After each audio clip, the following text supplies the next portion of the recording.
Go ahead and start recording. Hello. Loyal friends and fans, of which there are at least 2 of you. No,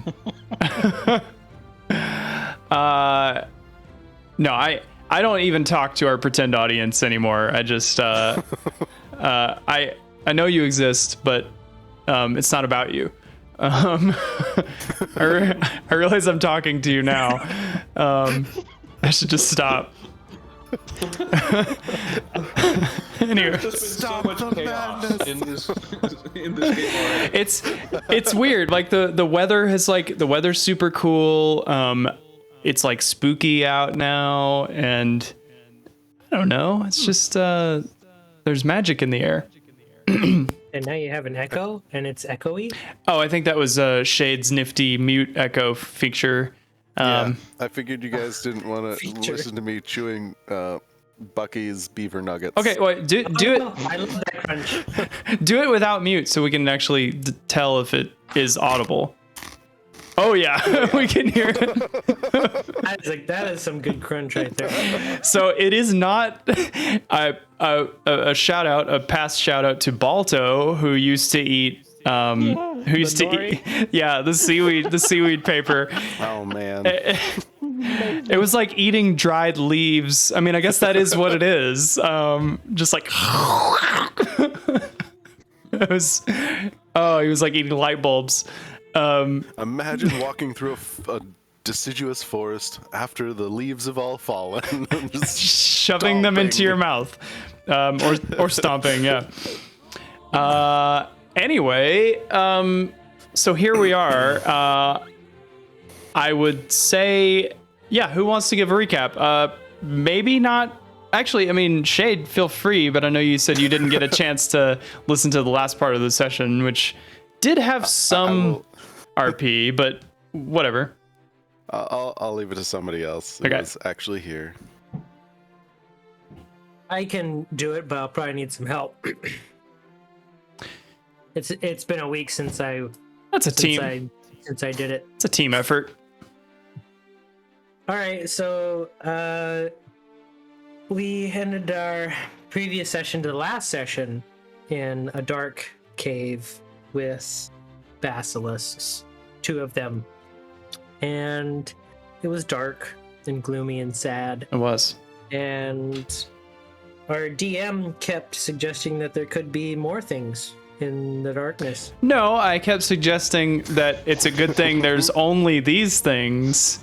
Which means that there's more things, which means you're suggesting there's more things in the darkness. No. Like I said, so we, and Falbin was very afraid for his life because he was petrified straight off the go. He was. But we prevailed. We slew one and the other tried to run away, and we pursued that one and slew that one as well, to discover that the basilisks had a mother. And this mother was apparently, at some point, ancestral to possums. Or some other thing that keeps young on its back and flings them about. And it produced a number of baby basilisks. It did. And so we engaged in that flight, and that is when the Ruse Strafe Machine made its appearance, courtesy of Magus's flame breath and my tiny flame turret, which Magus had made that a ice attack, and my turret was a flamethrower. So we got the wombo combo of freeze then thaw, and that allowed us to dominate those poor babies. Freezer bird. Freezer bird. Yeah, exactly. So we prevailed yet again over all of these odds that some force stacked against us. Against all odds, we prevailed. Actually, you guys Despite- broke into a family's home and just killed them all and robbed them. No. Yeah, but that was the family from Leatherface, so it's okay. That's They ate a lot of people, so I don't feel sorry. Point of order, we did not kill them all. We have 3 eggs. this I is was true. getting to that. You're getting to I that. was getting to that. We killed them all, and we got some sick loot. And I'm not talking the instrument. We got a lantern and rings and all sorts of things that I don't remember all the things, but the lantern was really cool because now I'll be able to see things, and that's what I was excited about. I like that I gave you something that lets you see better, but not Yeah. perfect. It's still better than my one use bullseye lantern that isn't that. Yeah. So Anyone want to take a bet on the next character has dark vision? Oh yeah, 100%, 100%. I mean, the odds of you picking something without dark vision was small, but you did. mission accomplished. And then we found at the bottom of a pool that there were 3 basilisk eggs, to which Theo immediate was like, "Yeah, we need to tame these suckers and use them in our Groot army because Groot will need minions, of course, command." So we now have 3 eggs that we will raise lovingly to petrify our enemies, but not us. And then we made it back. We passed all of our dex saves to crawl up the rat tail rope. Thank goodness. Mm-hmm. And that is as far as I recall, other than Magus scaring poor Uncle Timon with his disguise. So if there's anything other than that, I will need help remembering. So Magus did not return immediately with the group. He stayed behind to sacrifice the basilisks. The large one to Pythor and the 2 smaller ones to Vulcan and Kyra.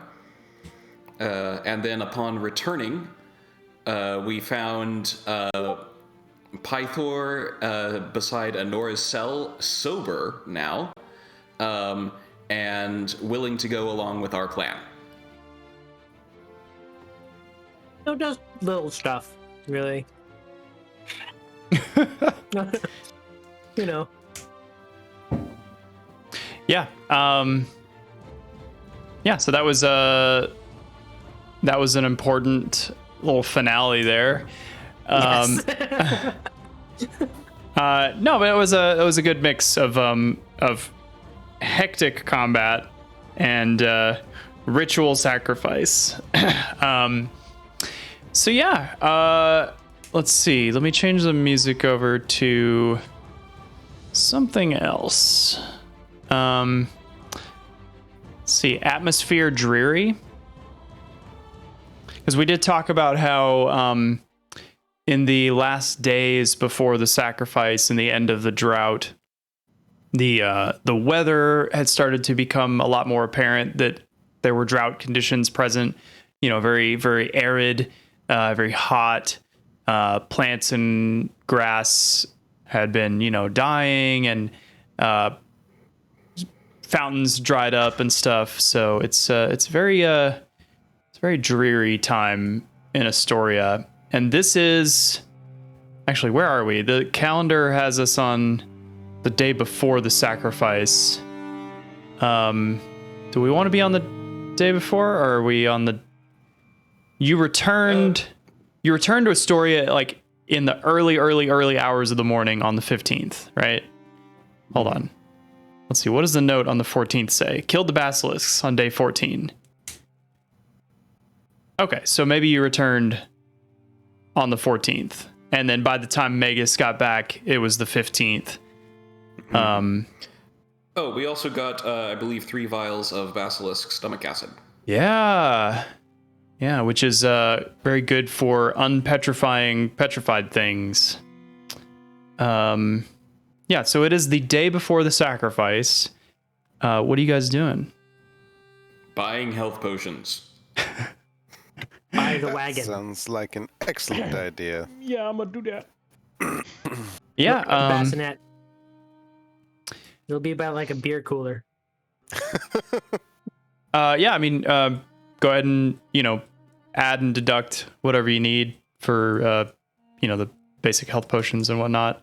You could even buy the more expensive potions, which I don't remember the price of, like greater healing potions. Yeah, could you put those prices in? Because you said you had a different thing that you were using to make magic item prices fair. Yeah, fair trade. Remember that? Yeah. Okay. That Here. nervous laugh. All right. I just messaged in Foundry. Those are the healing potion prices. Okay. I'm just clicking buttons. Click, click, click, click. Aren't we all? Hey Theo, So you like music? I play a lute now and then. Do you want to go?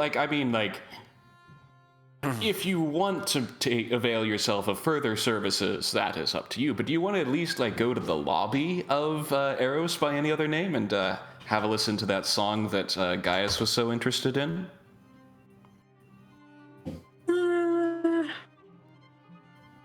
Suppose I could go in for a quick listen. Excellent. I'm gonna just grab you by the shoulder. It's like, I'll show you. My corrupt cousin. Corrupt. One of us is corrupt.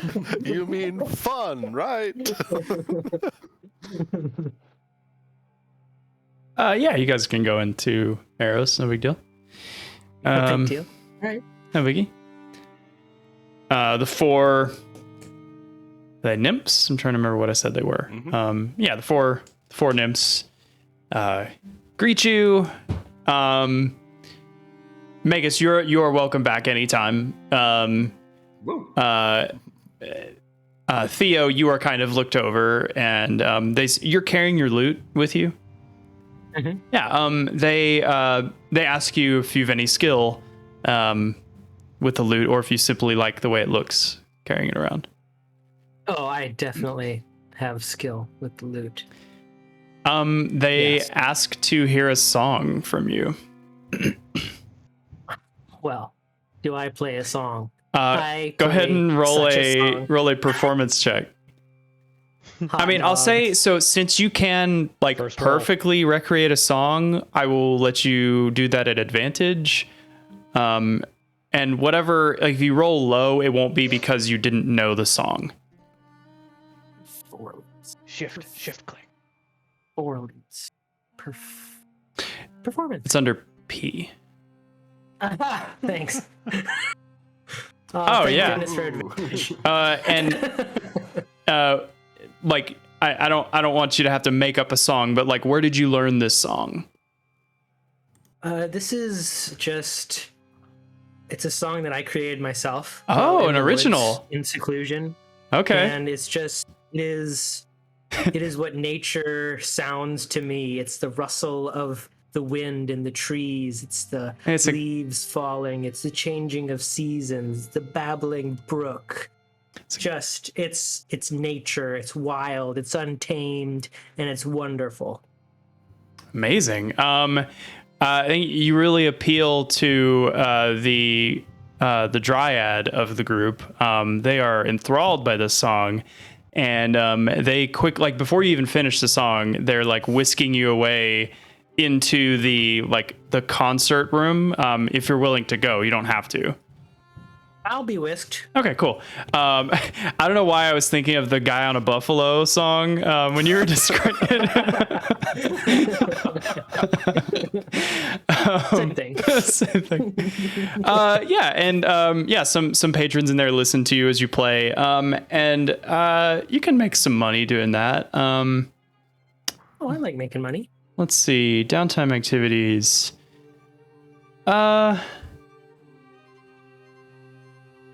we'll say you make like 20 gold as you play for like an hour or whatever. Nice. You can make tips. You have a couple propositions from patrons in there. It's up to you to accept or not, but they have to ask. I'll decline. Okay, cool. And then Magus, you go to the snack bar, to the breakfast buffet as usual. Yes. The snack bar. That's what we're calling it now. Snacks. Tasty treats. Give me all the nymphs you have. Wait. I worry what you heard is give me a lot of nymphs. What I said was I want to see like a super hedonistic Ron Swanson, which I guess Ron Swanson is maybe kind of hedonistic. He's a man of much pleasure when it comes to food and drink and women. Anyway, okay, so what are the rest of you doing? I assume Shade would be going to the Agora to try and buy those aforesaid health potions. Oh yeah. You do that easily. What is there? Go ahead. I was gonna say, how much money did we actually get? Because I don't have that. We each got 750. 7 gold. Go. $7.50. Cool. All right. That works. Yeah. Yeah, I don't I don't have any clever roleplay scenarios for the Agora right off the dome. I didn't think you were going there. So that's fine. actually everybody's kind of sad today. Everybody is like, there's barely anybody out. You don't hear the same excited cheers from the amphitheater. No plays are showing. It's the bare necessities are open, basically. Okay. Yeah. Pick up. I assume the others would want him buying health potions for them too, so he'll pick up however many health potions we're intending to buy. I already got 2 greater healing potions for myself. Okay. And I bought 5 greater healing. Wow. Banking. Actually, Yes. that's pretty good because Rue can fly them around, right? Exactly. Ooh. Mobile potion deposit. Mm-hmm. Airdrop incoming. Since we're taking inventory, I got 2 greater and 4 regular. Sweet. I was gonna get 2 and 2, so. Okay, potioned up. Anything else you guys were thinking of before the day of the sacrifice? We don't need to roleplay it, but I'm gonna buy some assorted other things. Yeah, sure. That's totally fine. Basically any shopkeepers you run into, they all seem very upset about Anora, and they plead with you, to fight off the people that are here to kill her, and to keep her safe, and yeah.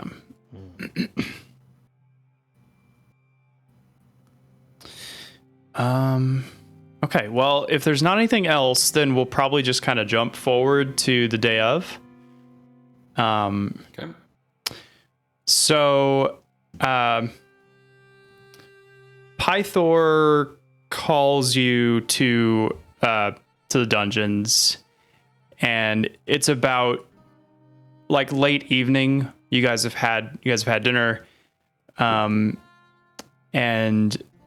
he calls you there to wait, because Gaius is going to come to escort her down to the rock.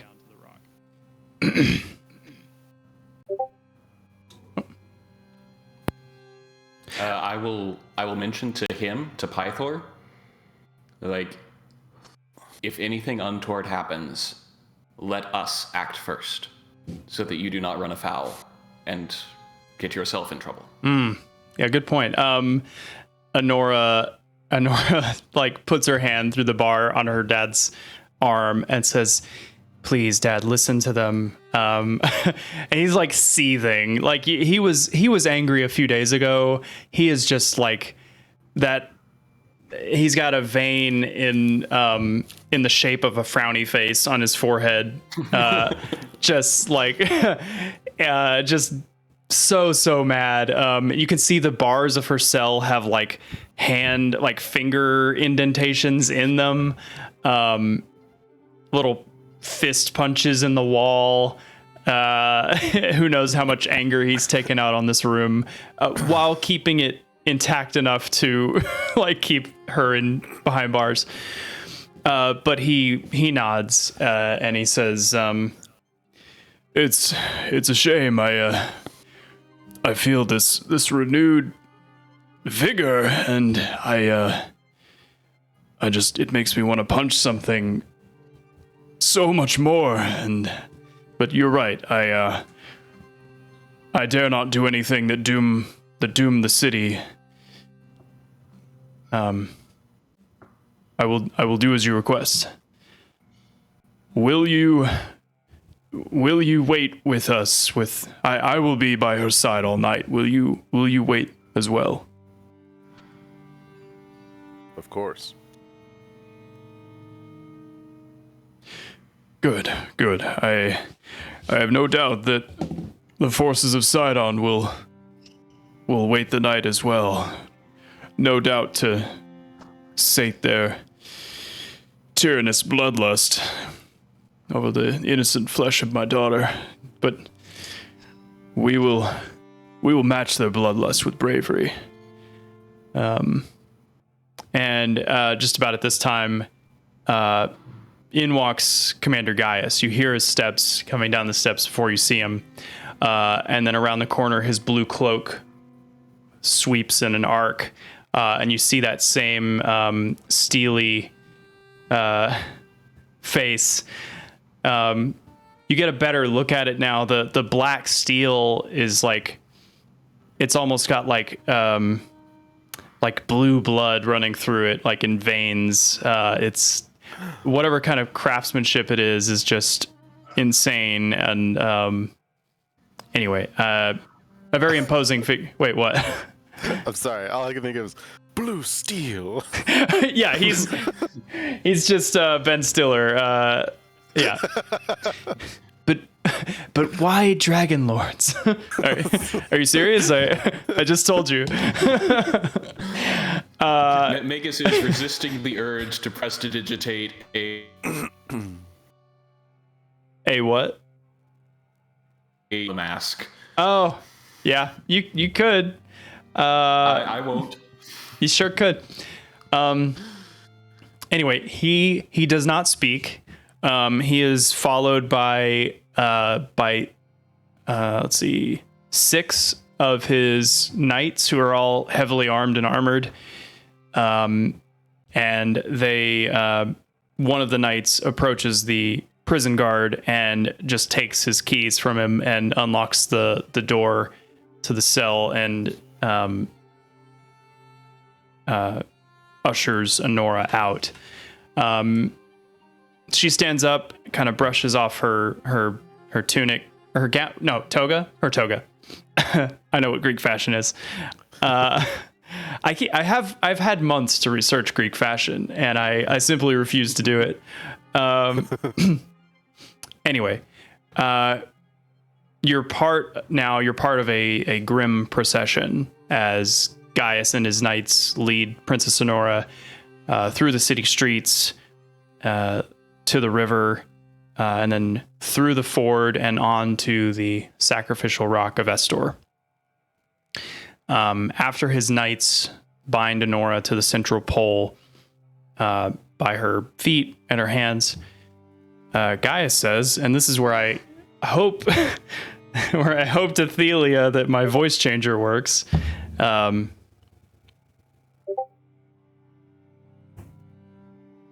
You are now offered as a sacrifice to appease the Lord of Storms. You will remain here until the sun rises. If you step away from the rock before that time, this city will suffer the wrath of Sidon. Did that sound like a thing? Oh, Yeah, that it sounded did. like several things. Okay, cool. All right. I can't hear what I sound like when I say it, so I'm just gonna edit me gushing about it out. Okay. That's actually based on a Reaper from Overwatch voice thing. Anyway, Nice. Gaius and his men. I have all the other tokens down by the river. I don't know if you guys want to move yours down there too for the visual. Got to get the whole standoff going on. As I went down in the river to pray. studied- Very oh brother, where art thou? Mhm. Yeah, so Gaius and his men move across to the other shore of the river, and behind them you see several dozen centaur warriors standing ready for war. A small crowd of citizens gathers behind you on the riverbank. You see Aesop is there, Timon is there, and they're all offering up prayers and words of comfort to the princess as she stands there all night beneath the full moon, her hands and feet bound to this ancient place of death. She stares down Sidon's forces with graceful defiance. Pythor stands as close to the rock as possible, offering both words of encouragement for his precious daughter and vicious taunts for the forces across the river. Vulcan and Kyra do their best to calm him down. Are you guys doing anything throughout the night? Because this is like an all-night thing. I'll just be playing soothing music for our sacrifice. Nice. Yeah. Shade kind of got up on this little, I guess, outcropping up here so you can have a good view kind of around the rock, especially to the north. What's Falbin doing?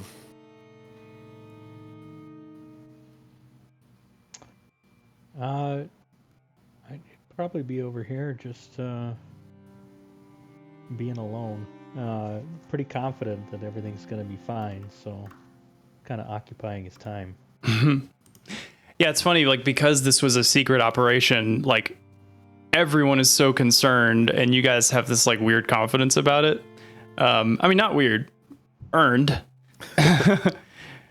All right. Megas, what did you say you were doing? Actually, where are you? Oh, there you are. Yeah. Yeah. I'm back here.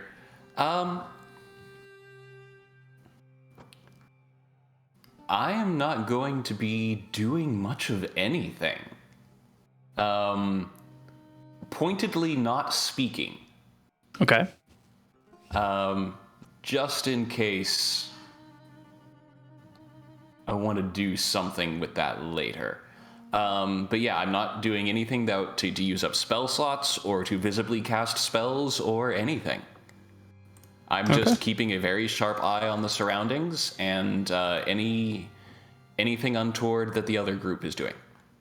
Okay. It's very interesting because Gaius is basically a statue, like, all night. He has this, like, hands down by his side, head tilted slightly forward, just like staring daggers at Anora and the gods behind her. His men are rigid, but also, you know, like even the most trained soldiers, they get tired and they're like shifting their weight. And you guys, I mean, this is like 8 hours you guys are here. The centaurs are kind of a different story. The lead centaur, who's like the most decorated, he has like painted symbols all over him, and like stuff kind of dressing over his horse body. He is pretty rigid. Every now and then he'll like kind of turn to tell his soldiers to shut up, because they'll be like fighting or playing a game or something. One of them like falls asleep standing up, but they look bored, and the longer the night goes on, the more like irritated they look. Anyway, after a tense several hours, the darkness of light begins to give way to the first hints of dawn. And then at last, the light of the sun peeks over the ancient forest trees, warming your skin. Gaius takes a few steps forward into the water, and stands there for a little while. The clear... His words just said that she had to stand there till dawn, right? Yep. Yeah, by a little while, I mean like 20 seconds. Okay. The clear, sunny morning sky begins to darken with a sudden roll of thick clouds, like unnaturally quick. And there's a low rumble of thunder. And then he speaks. The terms of the sacrifice have been met. And he turns to leave, and a cooling rain begins to fall. And him and his men form up and begin to leave. And this is like... Yeah, go ahead. Do other people have the keys to the chains that keep Anora? Just as you say that, Pythor rushes to Anora. Pythor needs no keys. This is true. Pythor rushes over to Anora, I can't move him with my guest count. And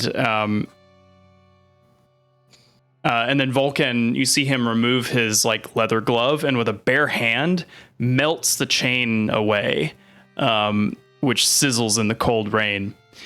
Anora's fiance, one of the advisors to Pythor, rushes in and then leads her away from the rock as the I should put on less sad music. Let's see, the themes. Whatever, we'll just do general campaign. No, not that.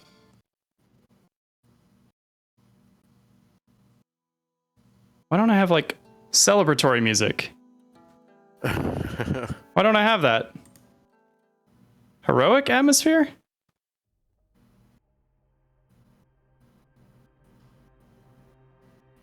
Man, I goofed this up. I didn't have the atmosphere that I wanted.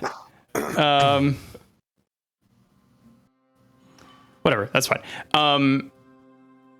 So her fiance comes up, leads her away, and the people of Astoria just break into cheer. They are all yelling. They are celebrating their beloved princess. And with this rain, the end of the long drought, there's another rumble, this time not of thunder. You guys look back across the river, and you see the centaurs pacing restlessly. It looks like their patience is starting to break. But then, go ahead. First, does Magus know that it is Anora's fiance that let her off? Yeah, she's mentioned him. Oh, all right. Well, internal note. Remember, we said this: engaged ain't married. We've had this discussion. I thought maybe we haven't, but yeah. Anyway, yes, she is spoken for. Sorry. But anyway, you can see the centaurs beginning to stir, and they are not. Yes, go ahead.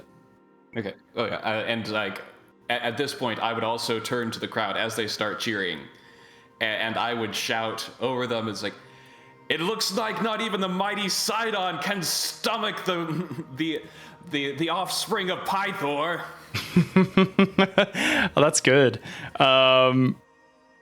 Well, there's like one person that takes offense. It's like, hey, I'm sure she tastes delicious. But no, everybody else echoes what you said, and they're cheering that too. But the centaurs look mad. They look furious. And then Kyra closes her eyes, and you hear singing. She begins to sing in multiple languages at once. And I'm sure, I mean, obviously there's common. Any of you that speak Draconic can hear Draconic. Does anybody speak Sylvan? Yep. You speak Sylvan, so you understand that. There's Elvish. There's Giant. And I think that's it. This is very confusing for Magus. Yeah, it is. But it's almost like whichever one you're most comfortable with is the one that kind of rises to the top of the melody. But it starts softly and then gradually builds in volume to where the entire city can hear her singing. More beautiful than any instrument you've ever heard. The melody is ancient and solemn, hopeful yet foreboding. You all feel a great surge of heroism in the face of overwhelming odds. You also notice that many of the centaurs' tails have been tied together.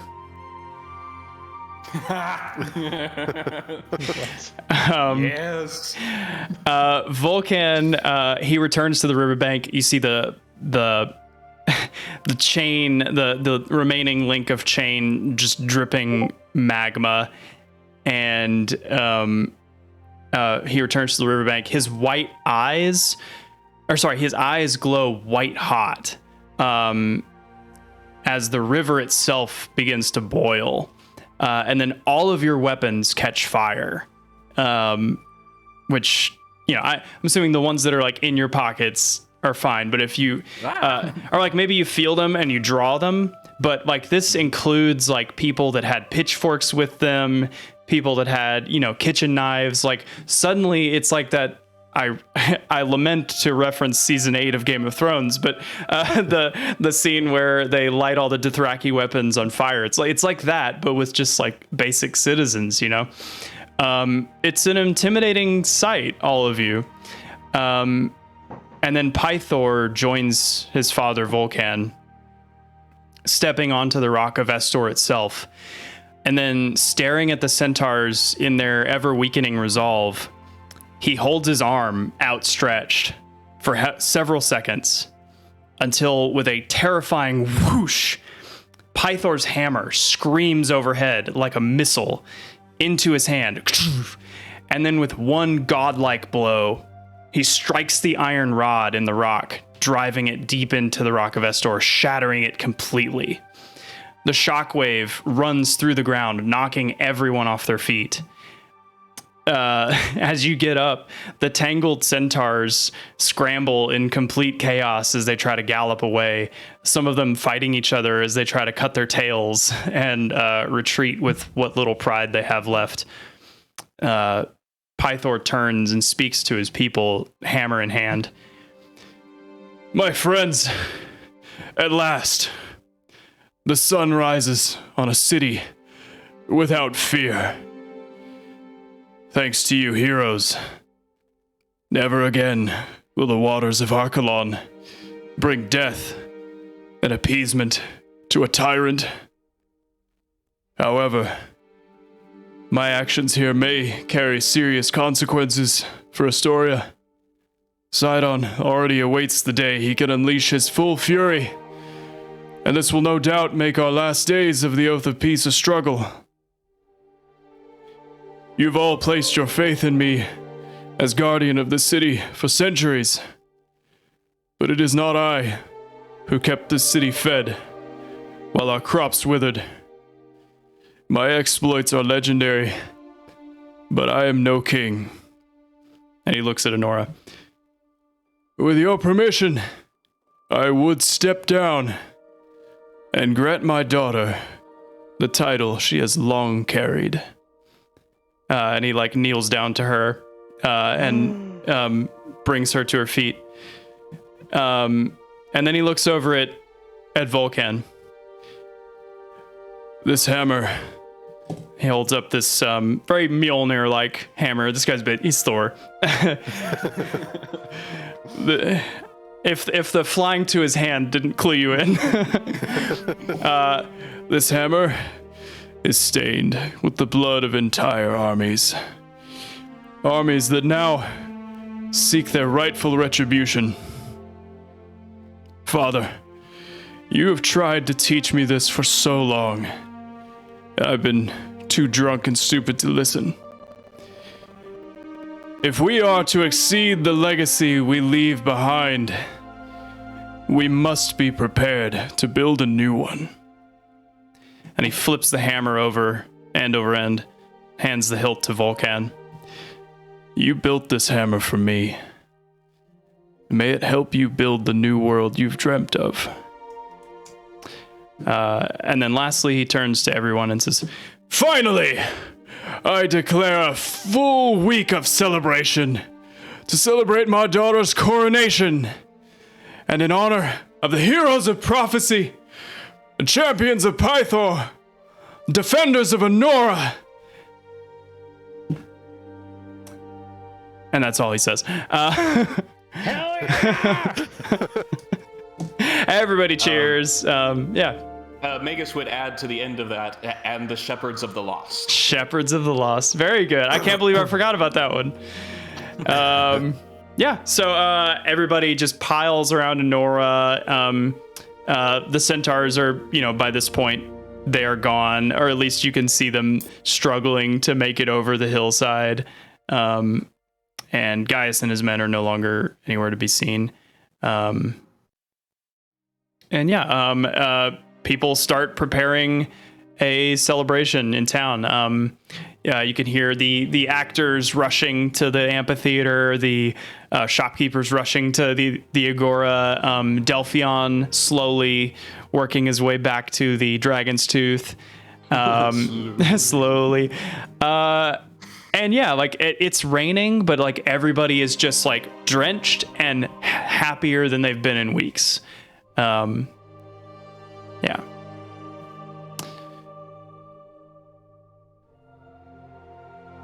It's stuff. What is the vibe that I'm getting from Kyra? What kind of mood is she in? Kyra's happy. She looks proud. She looks proud of Pythor, proud of Volcan. They actually, the three of them share a hug, like Pythor like pulls them both in, and they're just all hugging because Volcan is a dwarf, so he's the shortest of the three, and then however that works. Kyra's in the middle, and Pythor's up top, and they just hug for so long. They hug for a long time. I don't know. They seem happy. This is they've had a rough go of it for a while, and this is a win. But it's going to be hard after this. So I'm going to look over. I'm going to see that they're having a family moment. Going to leave them to that, and I'm just going to go rush into the crowd. Cool. Yeah. People see you rush in, and some of them pick you up, and they're like crowd surfing you up through the crowd. Yeah. Aesop is like singing. He doesn't have that great of a singing voice, but he's like singing songs about the Dragonlords, and Timon's like doing homemade sparklers and firecrackers off in the back. Some of them weapons grade. Hey, keep a 50-foot distance. It'll be all right. I imagine a lot of like the young boys of the city would probably actually be trying to go with him. Actually, yeah, it's got a very like Gandalf and Fellowship of the Ring sort of vibe. But you know, there will be blood. We'll see. It'll cauterize. Cauterize. Anyway, so yeah, people start crowding into the city. Kyra does eventually leave the little family hug sesh and finds whoever's still around. I guess that's most of you besides Megas. And says, "Well, that was exciting, huh? Quite a heroic moment. All thanks to you." Well, just trying to do what we can. I'm glad it worked out as well as it did. So am I. The people of Astoria really need someone like Anora, and they need hope. They needed a win, and they got it. By the us, they got it. I'm allowed to say that. I'm one of us. Anyway, That's a fair point. what I was going to say was, I think celebration is in order, but I also think now might be the best time to proceed to your next labors with the centaurs in disarray as they are. You might have an easier passage than ever across the plains. So we should cut the celebration short and make a break for it? Well, if it's any celebration like I think he's going to throw, it's going to last at least a week. So you have no fear of missing out. All right. Do we know how far I believe it would be the mines would be our next... Yes, I do know that. Let me just think Check your wiki. for just a moment. give me just a moment. Google that real quick. Yes, it's dawn now, and we could probably get there by nightfall. Didn't realize it was quite that close. Well, if you're me, hustle on. it's like going to the laundry room, but you know. So what do you say? Quick shots at the dragon's tooth, and then Grab some for the road. It's like, well, Shade looks around. I imagine, was it Delphius is only like barely around the rock to the gate. yeah. Well, at this rate, we might be back by the time he makes it back to the dragon's tooth. Tell you what, I think it'd be just fine if we poured our own shots this one time. Here, but let's go. Follow me. I know a shortcut. And as if Delphius is like going really slow still, Shade would literally be like, "Care for a lift?" And just pick him up onto his shoulder. Like, it's like he's sitting on my shoulder and just carry him to the dragon's tooth. amazing. Yeah. He says, "You think I need help, young one? You are absolutely correct. I have lived in extreme pain and disability for the last 300 years. I am more grateful than ever. However, this does hurt my pride, so I'm at a place of middling emotion, as it were. I thank you for the lift, but I hate you for the disrespect." Dishonor to you. I'm giving you a clear path through the crowd. That's what I'm doing. I've already expressed Honor myself. guard. Just like, make way. We gotta get to the dragon's tooth. Oh yeah. People make way. You eventually get to the front of the crowd. Old man on your shoulders, and a crowd of happy people. And again, you guys are soaking wet because it is still raining, and doesn't look like it's gonna stop raining for a little while. Yeah. So you make it in the dragon's tooth. Delphian pours you all shots, and says, "Oh, I'm sure you've been to New Orleans. This is like that. You can walk around with these. It's fine." In fact, I would ask that you leave because the walls of this building are sure to explode in the next 2 hours. And with your help, I will have nothing left. So please be on your way. To your deaths or glory, whichever one. I am of middling emotion in the regard. Good a send off as we can expect. Cool. Yeah. So, unless there's anything else you guys want to hit while you're in town, we will move on from there. What, already? Have anything?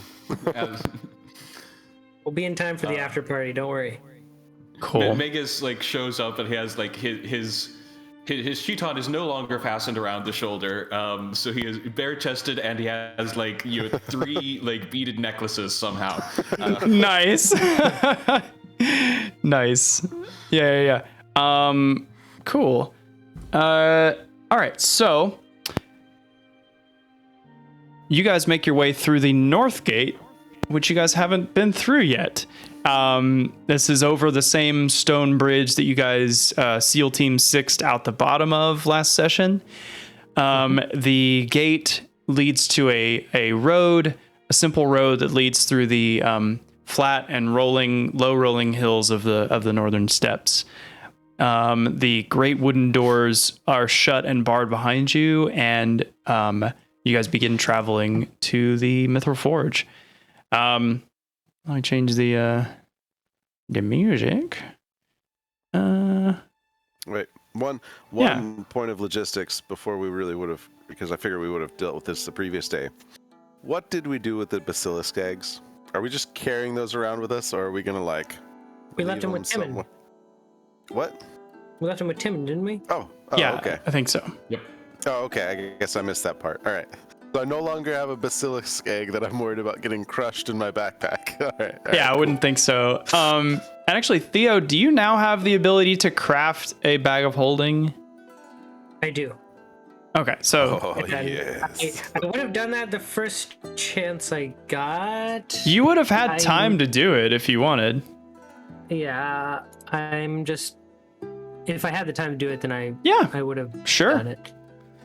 Absolutely. So if you want to take the eggs, well, I'll leave them. I don't want to put them in an interdimensional bag. yeah, because they do they're still organic. need oxygen. Yeah, you're right. Yeah.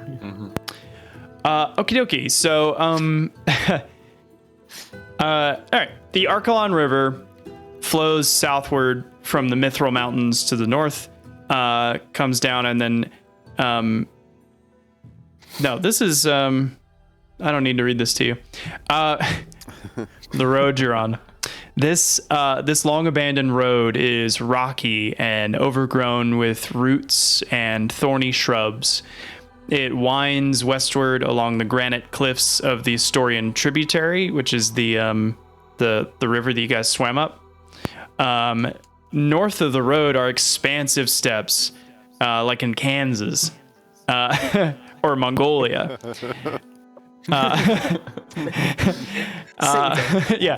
And beyond that, at the very edge of the horizon, hazy blue mountains. The sky is gray and cold by day, but as you travel, eventually turning to night, the clouds withdraw to reveal a blanket of beautiful stars.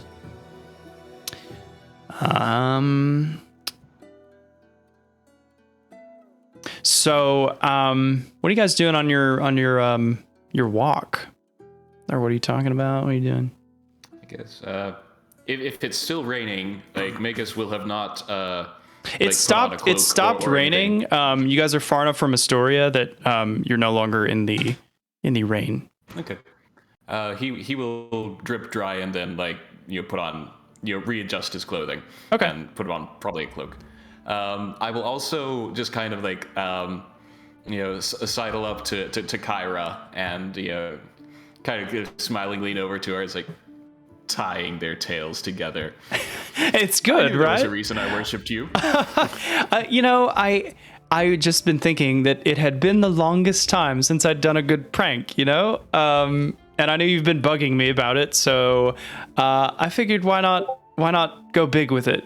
But they'll grow back, right? And it's not an act of violence, so we're all good there, oath-wise.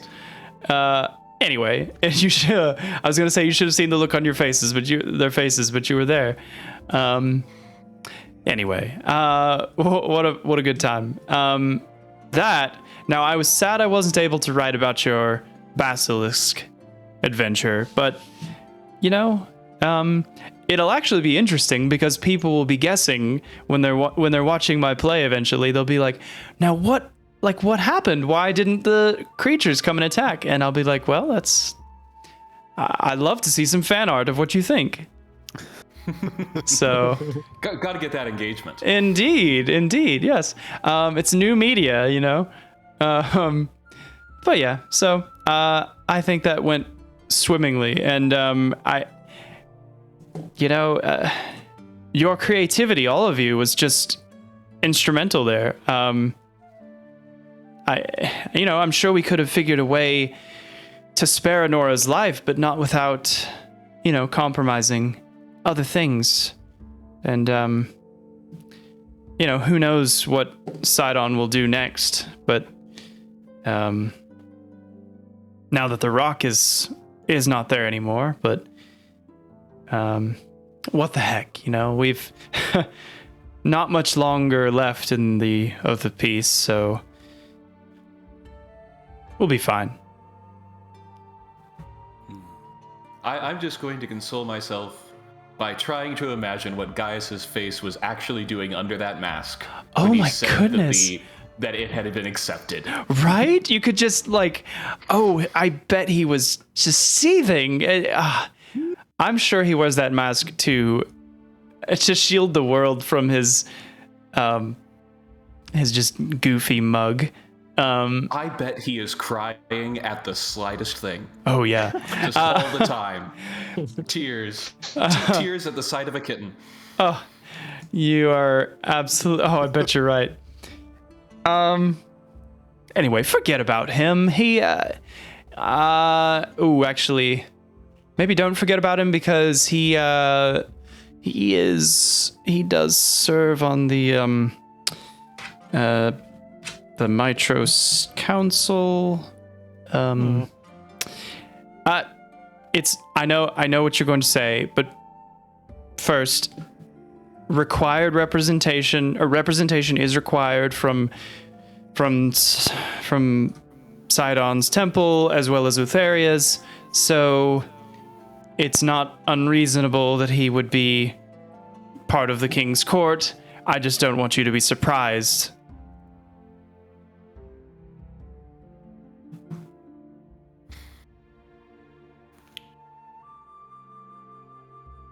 Well, one day there won't be a temple to Sidon or Lutheria, and then there will no longer be a need for him to be there. Oh, bold words, Magus.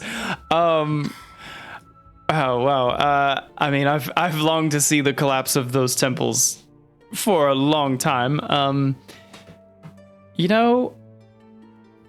Maybe we will see that. We'll see. I know it won't be by my hand because that's not legal. So, yeah. I mean, I could do it, but then you know what they say, I'd have to kill you. Not me kill you, but in this instance, Sidon is me and you is the entire city of Mitros. If Sidon actually were as beautiful as you, I might consider changing allegiances. You're sweet, but you haven't actually seen the man. He's he's a very pretty man. You've seen Avatar: The Last Airbender, right?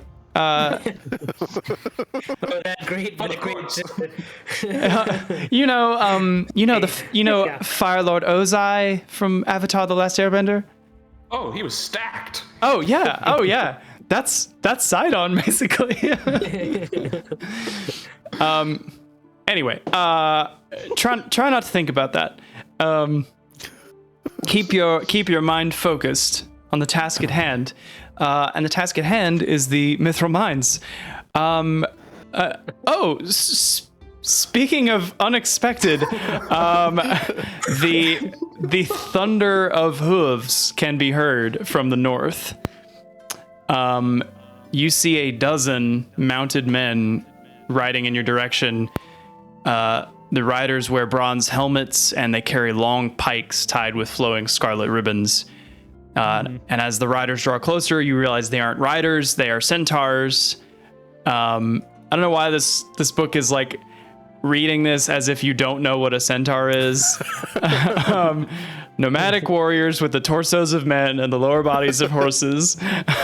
What? Yeah. So that's what those things were. Yeah. Yeah. Yeah, so a dozen centaurs are riding towards you. Well, crap. Does it? Are they riding with the intent of having already seen us? Yes, they are. They are on an intercept course. All right, people. Any bright ideas? Assume the battle position. Get the rue strafe ready. I don't know if we could kill them, but I still cast like mage armor on myself. Sure, yeah. Shade steps out in front. Okay. This is very like. Actually, we'll make comparisons in a moment. Can I perceive if they have ill intent, like do they have weapons on? That'd be great. Do an insight check. An insight. Yeah. I mean, insight. you can see Wow. they are holding weapons, but in order to determine what their intent is, that would be insight. Okay. If you want to use your inspiration, you may. Now would be potentially a good yes. thing. Yeah. So much better. So they look serious, but their weapons are pointed up, like they are carrying them in just like carry position. They're not like forward like lances.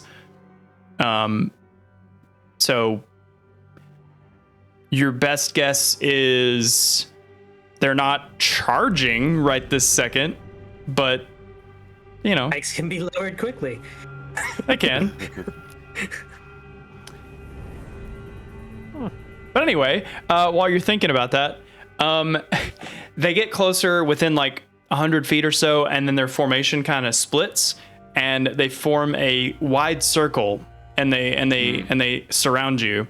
And just like the scene in the Two Towers with the Rohirrim, they kind of close in on the circle and slowly close in and lower their pikes, and they stop within about 20 feet of you, and you guys are ready stance. They don't look like they're like they stop moving, just pikes lowered. And the chieftain breaks through the rank, just like Amir.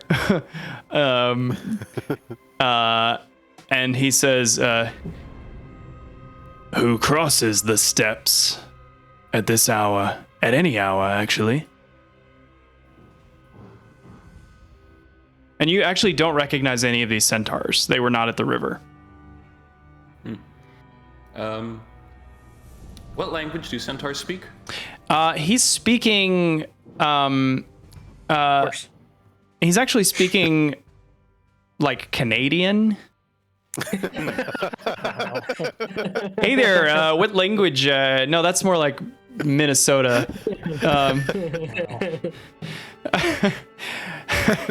License registration, eh? What you doing there, bud? Crossing the Great White North, eh? No. He says, "My name is Hukar. State your business."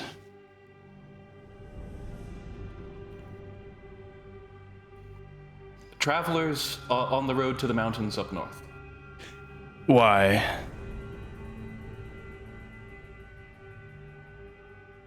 We have been tasked with retrieving the remains of a the dwarven- family and friends, the remains of the family and friends of some dwarves who fled the mines there. Good answer. He looks. That's a man who knows his notes. Yeah. Well, I mean, it's interesting you said that in particular. He looks at what you could guess is his right hand man horse, and he looks back at you and he says, "You adventure to recover the remains of your friends, you say?"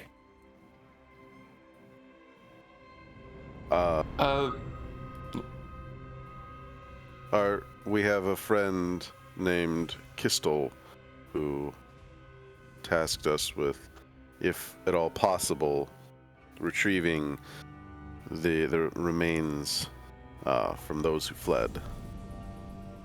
And we are seeking to head there.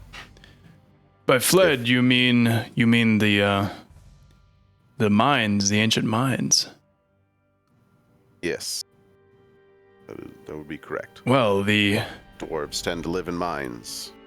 we may have mutual interests then. Oh, Yes, I know you are probably heathen worshippers, which is acceptable. Your time of learning will come, but for now we can work together and we can be civilized regardless of what they say about your kind. I would make a proposition to you if you're willing to listen. Shade would kind of look to the rest of the party. I see no harm in listening, for sure. He gives a whistle, and the centaurs all raise their pikes away from you, and step away, and they kind of just go into their idle animation. And I was legitimately about to say he steps down off his horse, like without thinking about it. Everything is a lie. He's just like waist up, and he's just like waist on the ground. Oh my god. You can take a break from being the behind now. God, I love that. No, so he whatever. He kneels down like horses can do, right? They can do that. Yeah. Okay. Sort of, yeah. He kneels down, and somebody with a shotgun is waiting nearby, just in case. In case he breaks something. He says, I can give you information about the place you dare to venture into, if you are willing to accept a task for me. What type of task? Well, you see, two of my kin have gone missing, and I believe they went exploring the vicinity of the mines, and they've been missing for too long, and I fear for their safety. So You say you that are, is for us to- you say you seek to recover that which is lost, and in your case, they've been lost for a long time, but you seem like the type of people that might be willing to help in a more short-term manner. So, by fearing for their safety, are you afraid that something untoward has already happened to them, or that you're hoping that we could recover, save them from peril? Well, before I give too much information, that is kind of the exchange, right? I would if you accept the deal, I will give you more information on the situation and what you might encounter when you get inside.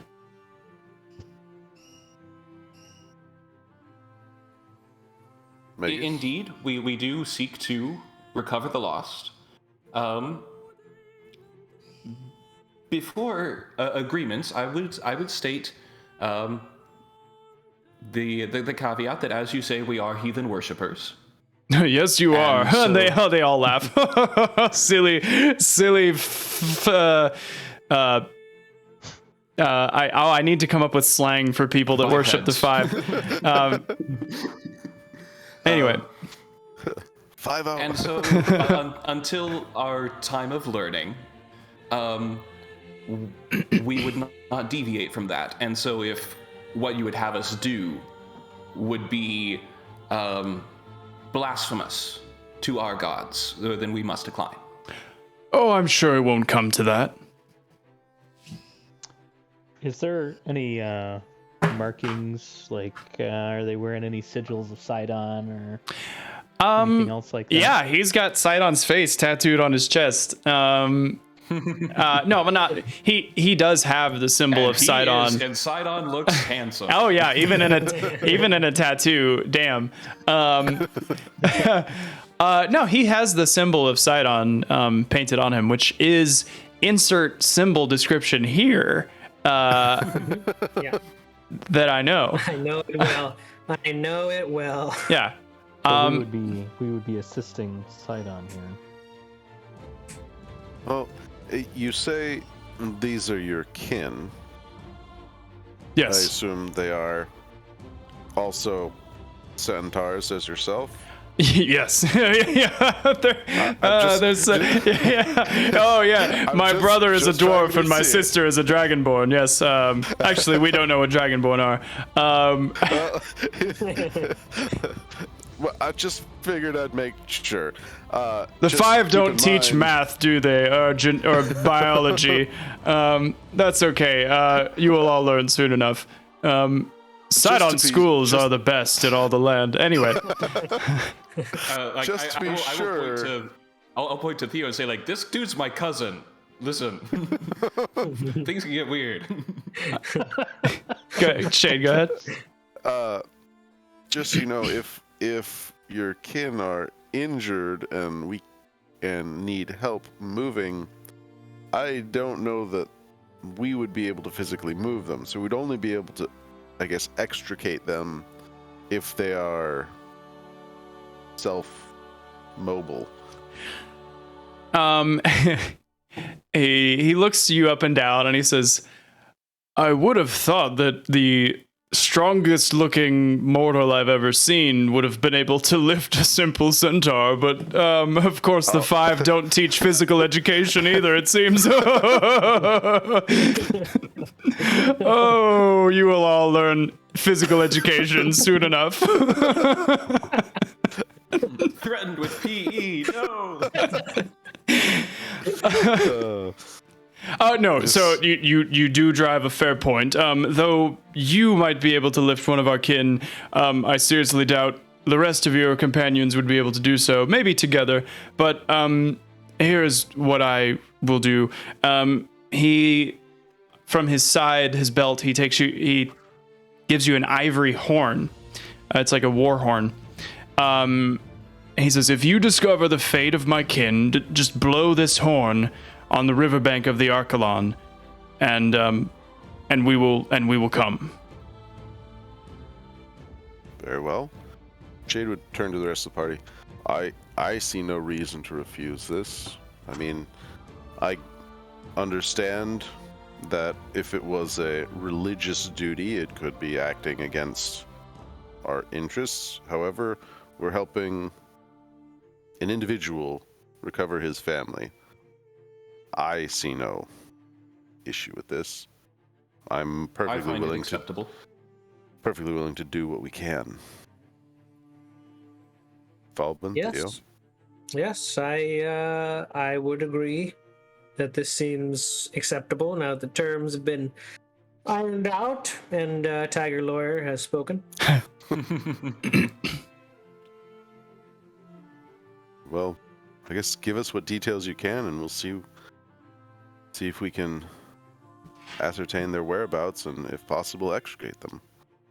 Very good, very good. He stands back up to his hooves, and he begins to tell you about the entrance to the Mithril Mines, which is found in the Great Falls of Archelon. within the falls, actually. So basically, he also tells you. He tells you that you are heading there at night to beware of troglodytes that dwell in the caves there. They are dangerous, primitive creatures that thirst for flesh and often emerge at night to hunt for food. And he thinks that his two kin fell into their clutches. And because the paths and tunnels of the mines are very narrow, they're too treacherous for them to go into. But yeah, he says, be very careful. The troglodytes are without reason and without morals, much like your kind. Although you do seem a more reasonable sort than normal. But yeah, he says just keep a very close eye out because they are excellent at hiding. They are at home in the dark, in the caves, and like the movie The Descent, if any of you have seen that, think kind of like that. That's their house. So, but they come in all shapes and sizes, some very small and, weak but numerous, and some larger and more brutal. Their society is kind of made up of the strongest eat the most, and so you end up with a ton of little ones and then a few just hulks that eat all the food. So anyway, says have fun. Let us know when you find them. Is there any way that we could identify ourselves to your kin to keep them from attacking us? Oh, that's a good point. He show him the horn. But yeah, you could show them the horn. But that also might look like you killed them and took the horn. Right. You can see that he has. They all kind of have the mohawk mane kind of hairstyle. That's one strip of hair that goes across their head and then down their neck. And it's long, but just in one strip. Mm-hmm. And most of them have it dyed blue. And they are the Blue Mane tribe. And they offer to those of you with hair, enough hair to do it, offer to dye a strip of blue hair down the middle of your heads. Yeah, I'll take that. Cool. I mean, I can prestidigitate it away when we're done, so I'm not too concerned. Can you? If it's dye? Could you prestidigitate a painting away? Or is it just surface dirt? Because this is entering into the follicles. I'm gonna say you can't prestidigitate it. Ooh. Think about that. Oh no! Oh no! You should have told him that. I should have. I would have. I would have had to lie. I don't want to do that. Not unless you guys don't know I'm lying. No, he says, "Oh, it will take several days of washing to get it out. It'll be quite hilarious." But I don't know. I mean, you might actually get some mates with this sort of style. I mean, all of you look terrible. Much more modern than the common biped. Oh yes. What is this no hair dye situation? Although you, the cat, you do have sort of a dye thing going on, and I like my stripes. They're natural. Oh, so you don't have a choice in the matter. Just born cool. Born cool. Exactly. That's it. All natural. Anyway, do you want to die or do you want to die? Like, Magus, are you actually dyeing your hair? Magus will look around, look to Theo. Shade will do it if no one else cares. If no one else wants to, Shade will be like, I'll go with a blue stripe. I have snakes, so that's not happening. I can do it. After Magus has given me the sad eyes of I'm never going to live again if I have to stripe. I'll be a good cousin and I'll take the hit for the team. Cool. Magus, have you made a decision? If they are getting their hair dyed, I will not. You won't? Okay. Well, neither will Falbin, so it'll be 2 and 2. So I'll say, like, there'll still be a chance that you might be suspected as traitors, or at least a couple of you. Or not traitors, but much less likelihood than if none of you did. So yeah, he has a couple of his soldiers come in and they mix up a little bowl with a little brush stick, and they start painting you. And one of them says, like, so are you seeing anybody? How's your job? They start doing your nails. Well, it's a lot of time on the road, and man, it's doesn't leave much time for mani-pedis for these. I hear that. Let me tell you about my cousin and how he doesn't like Uncle Timon.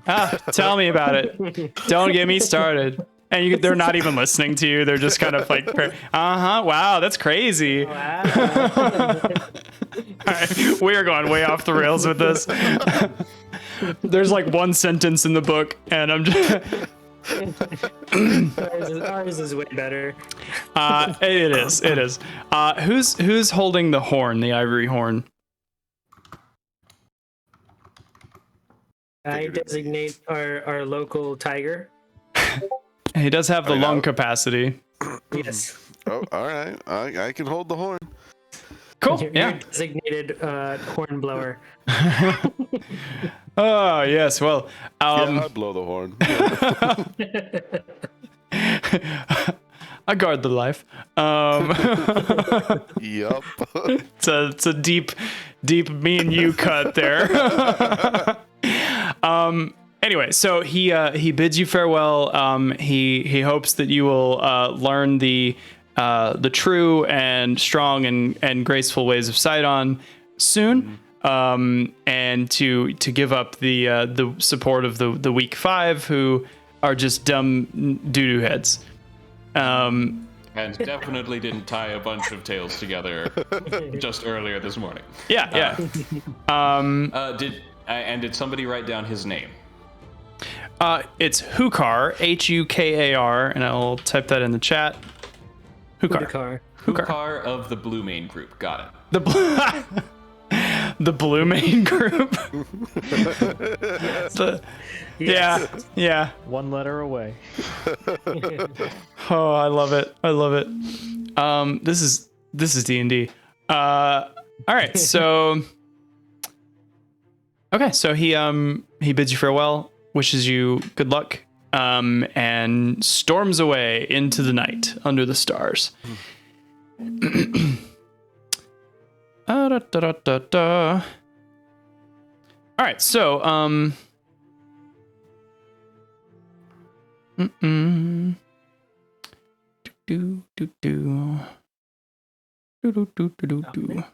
Shopping at Walmart. All right, so you guys travel for another like hour or two until it's fully dark, and then you reach a rocky ledge that looks out over a spectacular vista illuminated by the full moon, and all you see is the Great Falls of Archelon. Let me show you the image. Oh no, I don't want to create a handout. So this but at night. The river widens and then cascades over a huge sheer cliff and roars into a vast semicircular lake at the bottom, just casting white mist everywhere. The Great Falls are almost beyond description, except we have a very clear visual description here. It's as if an entire ocean has spilled over the edge of the world, and you stand marveling at the space beyond. You've never seen anything so grand. The sound of rushing water is almost deafening, and the light of the moon gleams across the water like white gold. You see 4 massive statues of stone hands surrounding the lake, just kind of sticking up from the ground. To the south, you see the river snaking down from the mountains through the old woods, and to the west, the snow-capped Mithril Mountains. From here, you see a wooded path that descends down to the misty riverbank, and you can see a collapsed mine entrance there. It is the middle of the night. Do we wish to camp for the night before trying to head down in there where we know the troglodytes could be? Well, and we'll have to... yeah, I think it'd be best to camp now, but we should also select a camp that's... A little further away. Well, further away or more well-defended from any roving troglodytes at night. Yes. That is an excellent point.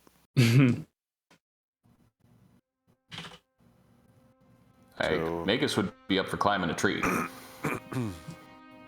I will take use of that action that we found out last session, that I can have Rue do a scouting session. Yeah. Around, and then tell me what she sees. So I will send Rue off to do that. Okay, yeah. What is that? How it's like a mile? I will look that up.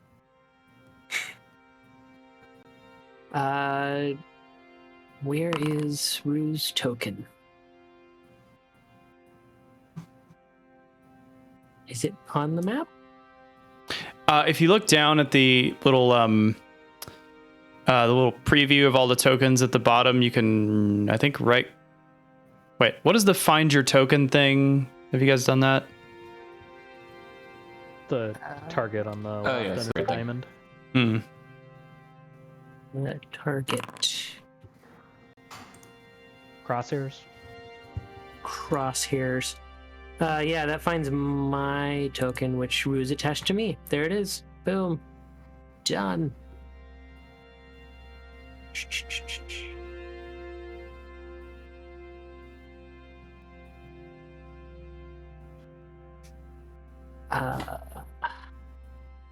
This may take some time. I'm not sure where I saw it.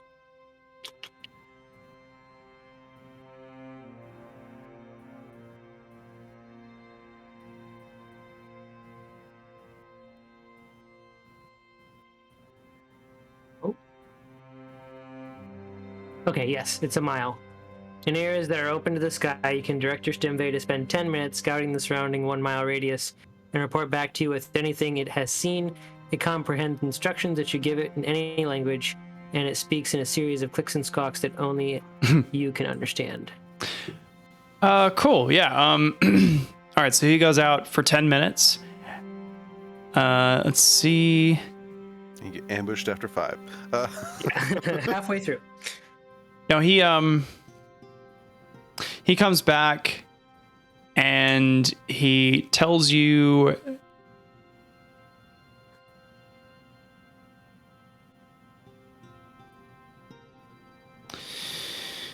he tells you he found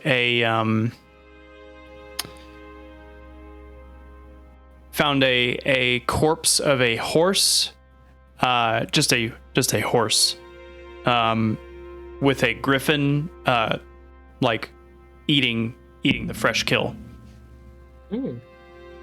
And then there was a rider that was dead nearby. And did he see any good places to camp that would be defensible? You guys are kind of out in the plains. Really anywhere would be kind of out in the open. But, all right. Yeah. I mean, you did mention that it was a wooded path down to the entrance. Only close to the river though. There's really no trees anywhere else. I will relay what Rue has told me to the group so that we can decide to either not go near the griffin or investigate. Go make friends. Yeah. I mean, a griffin's just a bird, right? Yeah. Hi, maybe save that one for later. I'm Theo. Peter. I wonder what griffins taste like. Have you cooked a griffin yet, Theo? I haven't yet. It's a big bird. Yet. That's a lot of meat. Indeed. Indeed. They have 4 drumsticks. Ooh. And 2 large wings. Yep. That's a 12-piece bucket right there. Yes, sir. But there is open space like away from the path that's, you guys could just retreat like a little ways and be not right next to the falls. I guess we'd probably want to look for some like either divot or outcropping of like rocks or something that we're not just sitting in a grassy field. I guess some steps would have, irregularities.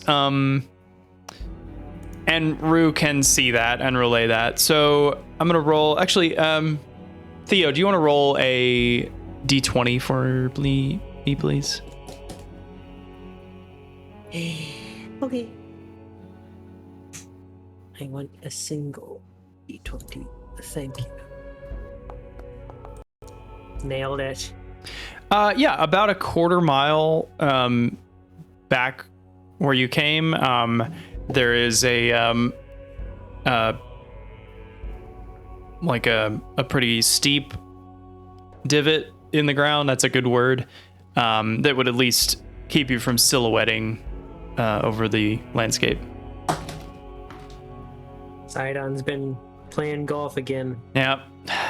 Didn't fix his divots. Didn't fix his divots. All right. I will relay that to the group and suggest that we go there. Works for me. Probably still not a great idea for like a fire, but Falcon starts walking. Cool. You guys go there and you're able to make camp. And are you guys staying for the full long rest? I imagine we'd want to. Yeah. Till daybreak. Yeah. Yeah, we need daybreak, so. Okay. Yeah. It is a beautiful night. If there's anything that, I should have this like ready to go. The stars are out. So if you want to, I should hold on. Yeah, you're the one bringing it up now. I am bringing it up. Yeah. Go for a moonlight stroll. Well, Roll a I would perception talk to check. Kyra about the constellations. Yeah. right. And you can talk about her heavenly body.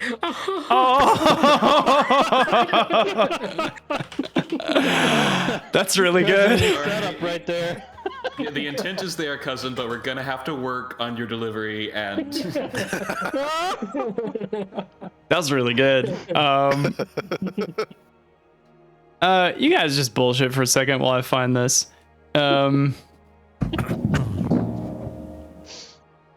I found it. Decide at least. I found it. Did any of you have a constellation you wanted to ask about? Because remember, yes. each of you had a constellation in your vision. Since Magus brought I it up. would, I would ask her and see if I can point out in the night sky the chariot. The chariot. Oh, you're going to try to point it out? If I can find it. Okay. Ah, the chariot, yeah. Well, like all good constellations, they look nothing like the Yes. thing. I think I saw in the handout it's like 2 dots in a line. Actually, I think I can show you guys without spoiling anything. Yeah, player's map to the stars. Show image. Do you guys see that? Yeah. Okay, Yeah. cool.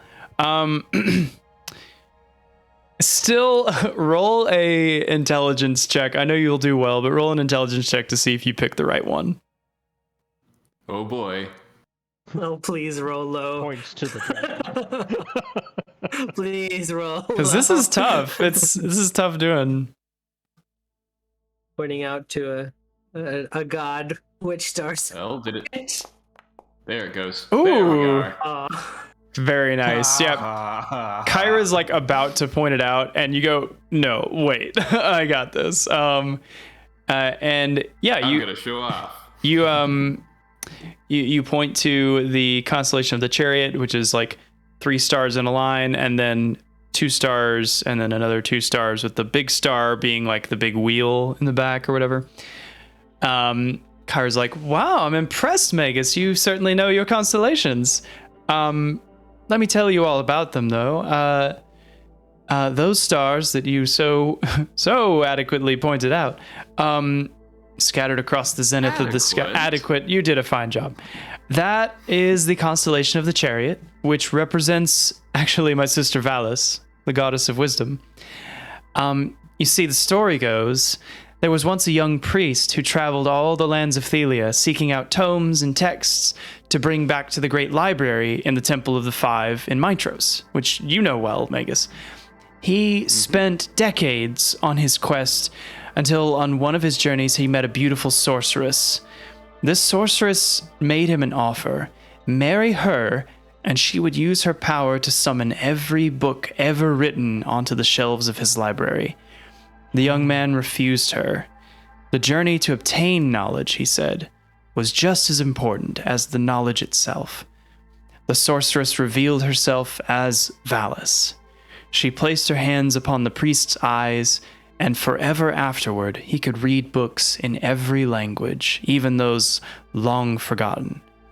This was a most beautiful gift from the goddess to her most loyal servant.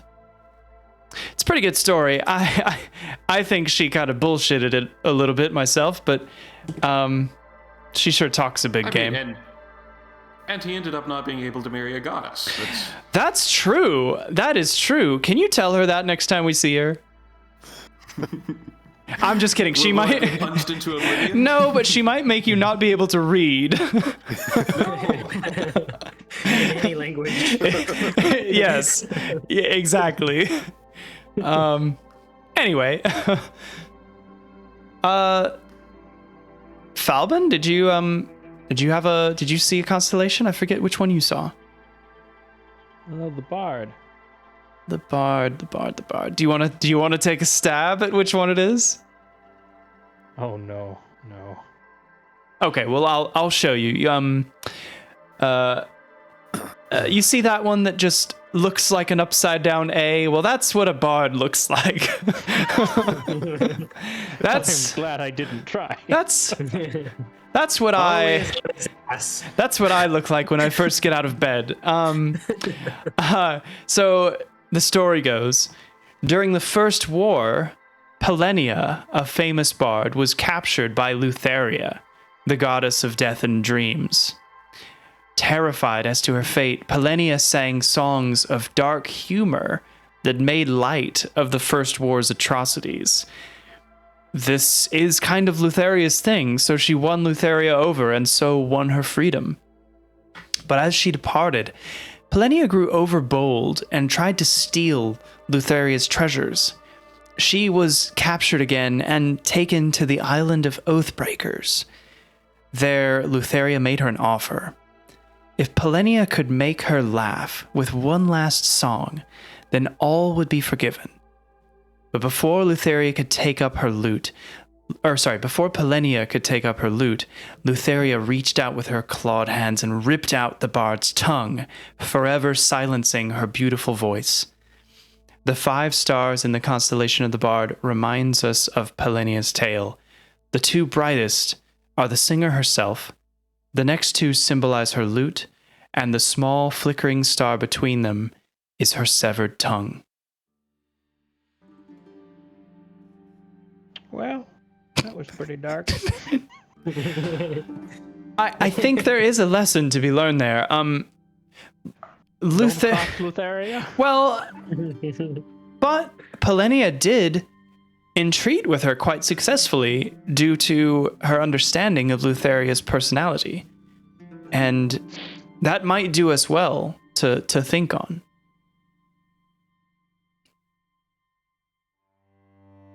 Especially you, who seems to be such a target of her forces. I think she enjoys dark humor. Yes.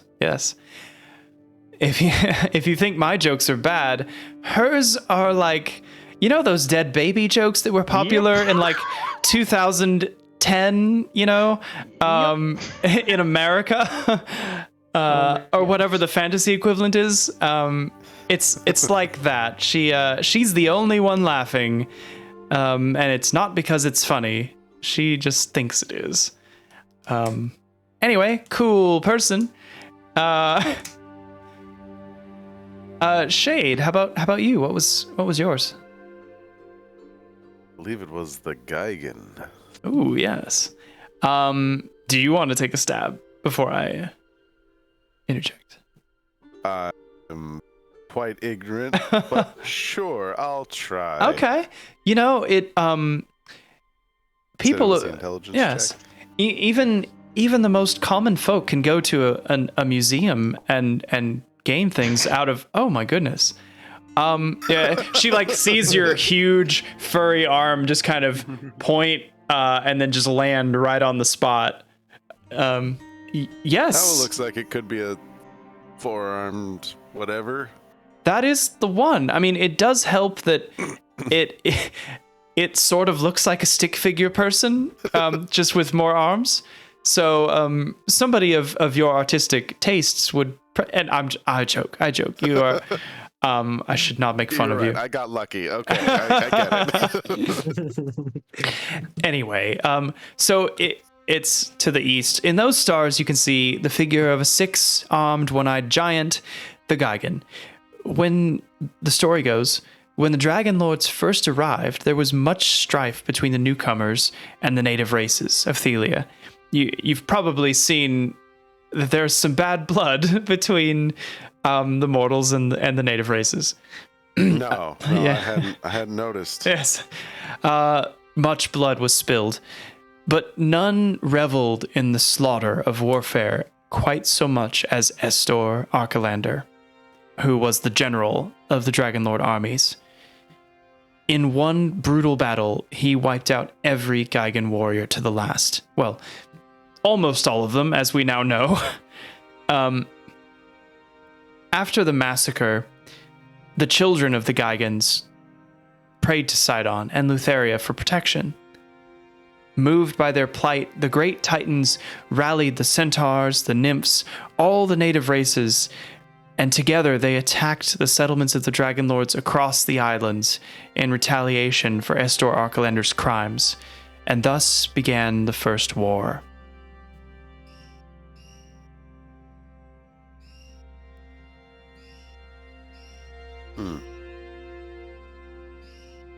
Interesting.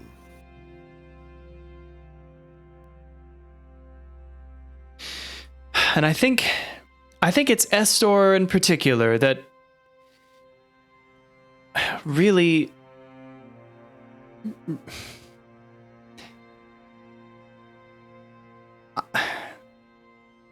I wasn't quite so sure at first, but more and more I see how different you all are to him. And I think if you are to rebuild the Dragonlord Order, it must be different. It has to be markedly different.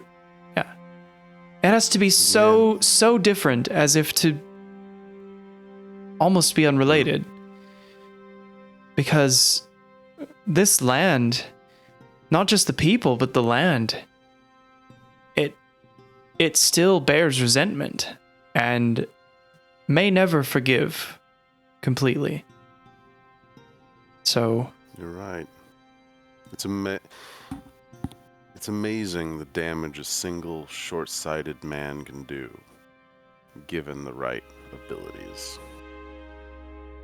Absolutely correct. Oh. I hate even speaking about him.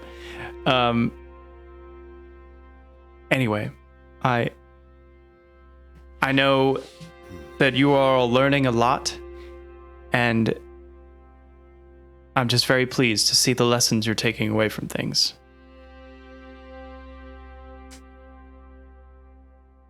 Anyway, well, I could tell you about all the rest of the constellations, but I know you all need to get some rest. And especially since we did stay up all night last night. You did. Don't want to get that exhaustion level, right? What? Yeah, that. Yes. No, but you sleep well. I'm gonna go for a quick midnight jog. Be back in a flash. Want to see me touch that mountain? Care about troglodytes. No, they have a speed of 30 feet. Have you seen them? Oh my god. Scared of troglodytes. You're funny, Falbin. I have a speed of 30 feet. And that's why I'm not afraid of you, Megas.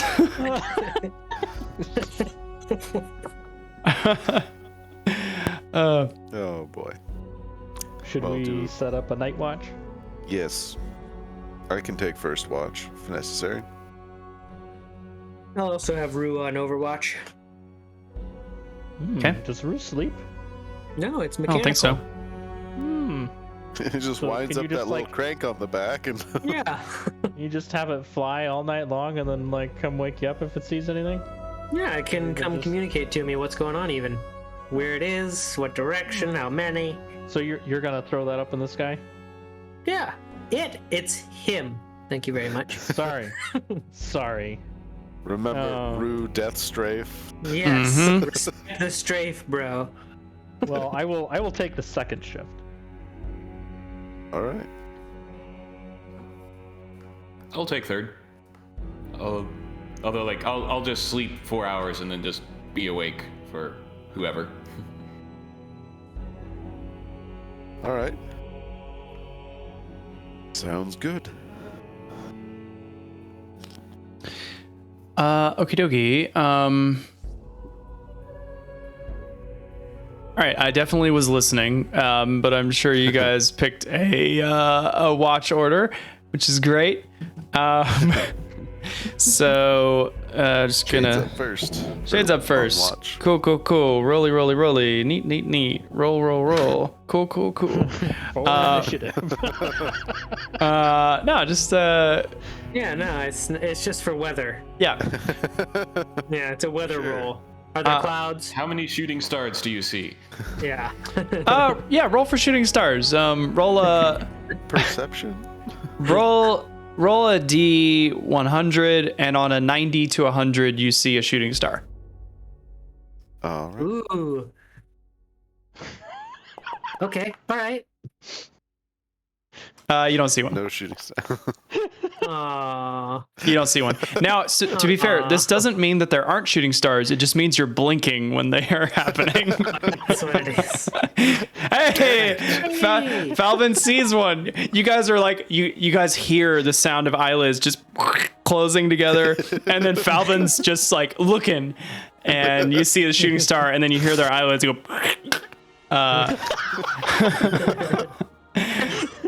And He's asleep. they can see Falvin's excitement. Yeah, congratulations, Falvin. You know what? There's a star. Falvin, take an inspiration point. Oh, Yeah. You earned it. You did earn It was an it. inspiring comment. Yeah. Yeah. It's the one of the few places where you can just like eyes wide open, just look. And angels up above are just dropping like flies as you the petrify shooting them. star. Yeah. Oh my God. Shooting stars are just angels that he's petrifying without knowing it. And they're burning up on the entry. This is now canon. This is now. Oh my God. Whew. It's not terrible that they have worse saves against us than than a a rat. rat. Oh my God. They're not like There's a archangels or multitude anything. of It's them. just all those little baby cherubs. Yeah. Oh. Yes, it's just the baby cherubs. There will be no Valentine's Day on the steps. Oh. Cherubs do not come with heat shielding, apparently. Not with him and petrified. This is great. That's great. This is great. Cool. Awesome. I love that. So the sun rises and it was a good night's sleep because the nearby falls are like a white noise machine that just never stops. So very relaxing. And yeah, you all get benefits of a long rest. And it is morning. You guys ready to proceed to the mines? Oh yeah. Mines of Moria, here we come. Cool. So I already told you about the the rocky ledge leading to a wooded path. What is the order proceeding down the path? It's pretty narrow. I'd say it'd have to be single file. Yeah, Shade will be in front. Okay. I would follow. Okay. I'll be in the middle. I'd be in the back. Okay. I forget, did you take the Ultria tree bassinet with you or leave it? I think we had it with us. We never said we were leaving it, so it's just like floating along Okay. wherever it can. I'm just gonna connect that to your token, Shade, so that it just Yeah. hangs around. Where the heck is that? Oh yeah. Cool. All right. So the path leads down the cliffside and under the waterfall itself, kind of like behind the, you're not getting knocked on your ass, but anyone walking on that path is just sprayed with water from the falls. There's wet moss covering the sides, though the path you're walking on is apparently well used and it's relatively safe, but like a little slippery. You eventually get to a ledge where the path ends, but there's a rope ladder that leads down. Can I see how far down it goes? Yeah, it's about 40 feet. And it goes down to to the river, and there is a narrow path right alongside the river. All right. Well, if the rest of the party can't see it, I'll tell them that's what's going on and start climbing down. Okay. Let me just make sure my walls are working really quick. So please distract yourself with things. I think the good God. 1 second. Why is nobody talking amongst themselves? I specifically asked you to. This is what an explosive die roll for two-sided dice when we roll twos looks like. I am now talking amongst No. myself. We'll do it again. I am now talking to I'm myself. rolling one. Okay, I'm please getting them all please stop talking amongst yourself. All right, I will bring you to yon map. Mithro Mines upper. Oh, there's a lower, eh? No. Damn it. I grab ye flask. Damn it. You cannot get ye flask. All right, 1 second. Okay. No, not that. Atmosphere. Dreary. Whatever. I'd love a water sound effect, but I don't have it on tap right now, so we're just gonna leave it alone. Hey. Oh my god. You don't have water on tap. Woo! I didn't even know that. I didn't even know I said that. So you're on a path, but this path is level with the water. There is a curtain of water impacting the lake, or sorry, the river that you're walking alongside. Mist just fills the passageway. That wet moss is still on the wall next to you. And as you leave the rope ladder, Shade, up ahead, you can see, or you smell first just a stench wafting. As you can see, 4 filthy looking, like, well, you can guess troglodytes, but like humanoid type things clambering along the path ahead. Each one is carrying a net full of wriggling fish. And let's see, I'm gonna have them roll perception. Can I somehow get my bullseye lantern to turn on? They don't notice you. Wait, that? Did I do it? Wait, that? Yes. That's just like a zone around you, though. That's whatever. So yeah, they don't see you, but they are traveling up the path away from you. What are you guys doing? Jade would kind of hold up the rest of the motion to the rest of the party to stop, and very, very quietly whisper to Falben that it looks like there's troglodytes ahead. Oh, it's a killing time. I think so. I want it to be killing time. All right, then. It can be killing time. Do you want to go on ahead, or? Oh yeah. I'm gonna start sneaking, as Gollum would say. Sneaking. Yep. Let's see. Yeah. That's the one. Yep. I would attack him at this distance. Okay. I guess go ahead and roll initiative. And let's see. They are surprised. So. Oh man. Roll initiative. Where's that? That one. By the way, we're gonna need to go through and list what everybody did for level 4. I forgot to do that at the beginning. Oh yeah.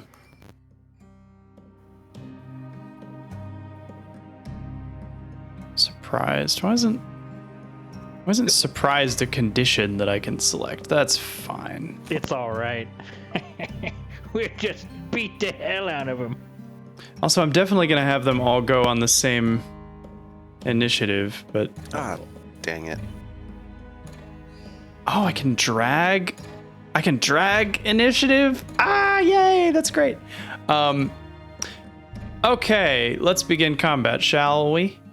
Oh, woof. So, It's a Falben, troglodyte. you are sneaking up on this quartet of fishers, just getting their breakfast, and you decide that you'd like to murder them. How would you like to proceed? These ones who are just feeding their families. Yep. Yeah. Yep. I'm gonna move forward 10 more feet. Okay. Sounds like something a murderer would do. Cool. and then I'm gonna target the one just behind the front guy. Yeah. Classic. And Classic murderer. I'm gonna throw my rebound at advantage. Oh, yeah. With a guaranteed critical. Yep, straight to the throat. Because of my feet. And so I'm gonna do that, and it doesn't matter because it's critical. Insane. So then, is 25 a hit? No, he is wearing plus 12 mithril armor. Plus 12. No, you beat his AC. Okay, well then this is the crit. Good God. So this, I'm showing the crowd the image. This poor innocent creature that, at least in this image, has blood dripping from his mouth. Yes. Really inaccurate portrait. Oh my God. How do you start this off? Holy shit. I just sneak forward a little bit, and then I chuck my dagger kind of at a running toss. And right square. Was that in the forehead, second between guy? the eyes. The second guy. Okay, they are facing away from you, but the blade can definitely still Get go him right in the temple, side of his head. Then. Oh, nice. Okay, yeah. He turns to hear the whistling blade and just through the temple, and then you shoop it back. And he is dead. Dead skis. Big time. Big time. You almost tripled his health. I will Oh, boy. Anything else? Yeah. I'm going bonus attack with the dagger, which will be minus proficiency. Good for them. At advantage with a guaranteed critical. Yeah. Is that a hit? Yeah. They'll do That it. would be about this. They'll do it. minus 5. Oh, okay. Yeah. 25 damage. Ooh, yeah. You don't get him. You don't get him. You don't get him. He's alive. No, I'm just kidding. He's dead. He's full on dead. Okay. Yeah. I've got some movement left. I'm gonna sneak back behind Shade here. Cool. And my turn's done. Theo. Oh, oops. Oh, you. Yeah. Sorry. Let's see. I'm gonna set it to free movement so you can move Rue as well. There you see 2 up ahead. I'll take out my crossbow and aim at the one that would attract the least amount of attention if it were to fall down dead. So maybe the back one, the one closest to you. Absolutely. He says as he brings out his boomstick. He said crossbow. I said crossbow. I didn't hear that part. He's all about the stealthy. Yeah. We haven't gotten your silencer I yet. haven't got a silencer yet. Hey. Hey. We're thinking the same thoughts. I said roll this thing, but it's not letting me actually. Oh, it's Sidious the 17th now. Targeting so. Huh. So I can't see either of them, so I can't select them, and apparently it won't let me roll my crossbow unless I have it selected. I'm guessing. Oh, interesting. No, you should still be able to roll it. I'm trying. I'm clicking on it. The little thing says choose targets. There's no target. Choose and I just try to target. roll it, and then it just opens up my crossbow What the heck? inventory again. What the? What? I What the heck? can I roll a bolt? I don't. Oh, I rolled a bolt. Boom! I don't know what the heck is going on with that. So, you have a +6 to hit. You hit. Straight through the neck. Just. I will say though, it's in darkness and outside your vision of bright light, so you would have disadvantage on an attack. Oh. Okay, so you'll take the 19. It's 1d8 plus 4 damage. I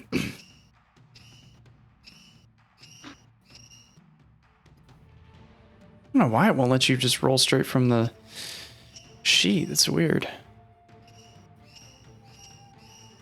And I'll kind of move up a little bit, I guess.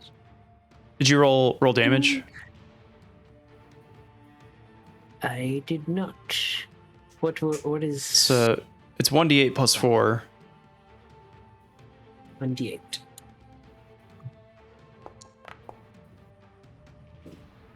So 9 damage. So you don't kill him. You wing him pretty good, and he goes, and he drops his net of fish into the river, and wheels around and.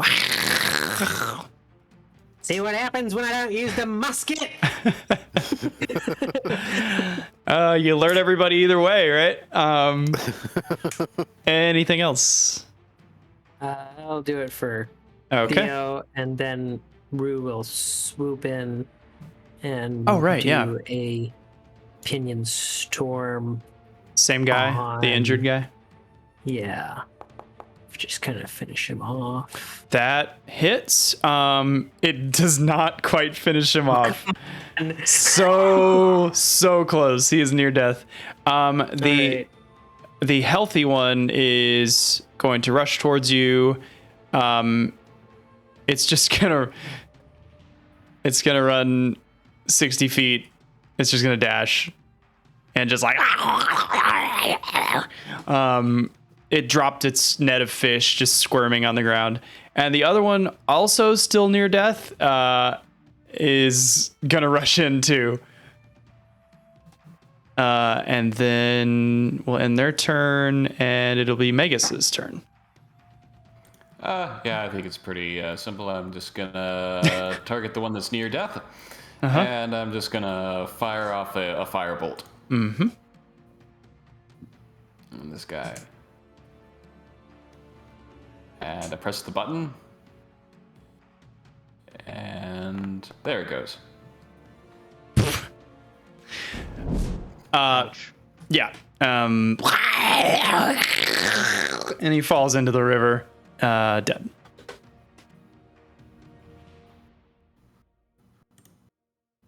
You have applied the dead condition to the troglodyte. Yes. I cast dead. And yeah, I'm good where I am. Okie dokie. Shade, you have one healthy troglodyte licking his lips in anticipation as he runs towards you. I will move to there. I will, since I didn't think to do it before we jumped into combat, I will manifest my echo right behind him. Uh-huh. And then I will attack. 1v1. Yeah, Shade versus the troglodyte. Yeah. Target him. I'll go my glaive. Yep, I would like to target the troglodyte, yes. Oh, yeah.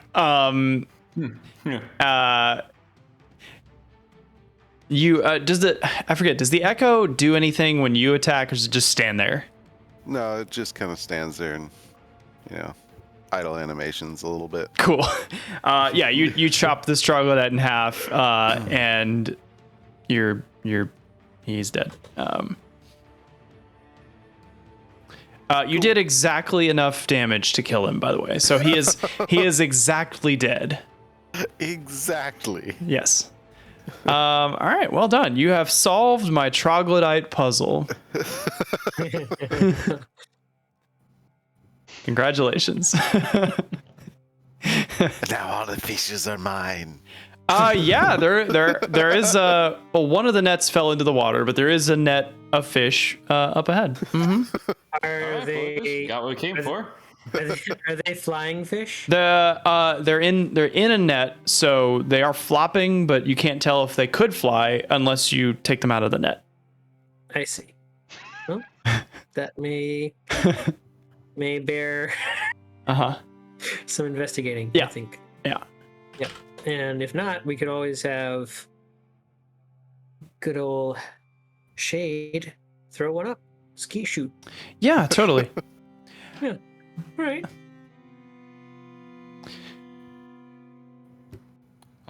And I will go up to Shade and say, like, hey, these guys are real easy, but just a reminder, as long as we're carrying that thing around, and I point to the bassinet, just remember to make sure it closes when we get into combat. Yeah, I know. Okay. Thanks for remembering, because I would forget to prompt you. Yeah. If there had been more than one of them left, I would have. Right. Okay, yeah. Oh, yeah, like, one of them against you. Well, the rest of you dispatched all the others before they even got it within range, so I figured we could take care of one. So you guys proceed. I wonder how the centaurs got down that rope ladder.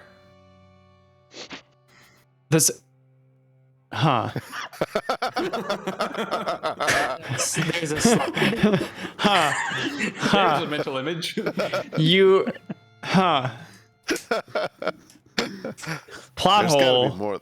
There's got to be more than one entrance to the mine. Well, we could just blow the horn and find out. They're just like video game style, just like walking in their normal walk animation while they're moving up and down the ladder, like Half-Life. Yeah. Okay. So, where you are, the path eventually forks to the left and into a natural cave. You can just smell a terrible stench coming from that direction. Yeah. All right. Falbin, do you want to take a look, or should I? I will. I can take a sneaky peek if I can. Oh. And now you're stuck. Falvin, roll a stealth check, please. Yeah.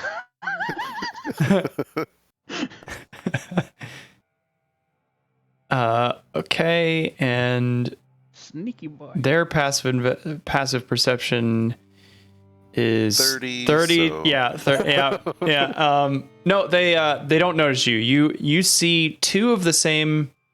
Actually, no. From where you are, you see one. You see half of one troglodyte. And he's just like looking at the pile of flopping fish, like just in hunger. He doesn't seem to even think about the fact that the troglodyte carrying it like ran away screaming bloody murder. He's just like licking his lips, about to go pounce on the fish. Mm-hmm. Could you give me my echo, perchance? No. Yeah, sure. Oh, yeah. Okay. Where do you want it? Because I would have him right on the other side of the bassinet, hovering over the water. Cool. You got it. Well, basically out of the way where he's easily accessible.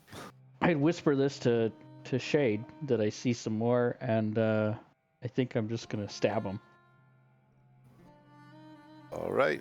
Shade will kind of hoist his heft his glaive and not step up, only because I don't want Falbin covered by the bassinet. Yeah. Cool. We'll go ahead and roll initiative again. And close the bassinet. You're gonna close the bassinet. Okay. Yep. Command word. It's rolling time. Geronimo. Make it a good one. I roll. Thought I rolled. Did I not roll?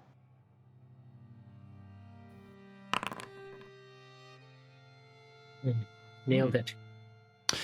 My rolls Okay. are not coming through. You rolled. It just showed up as Shade. Oh!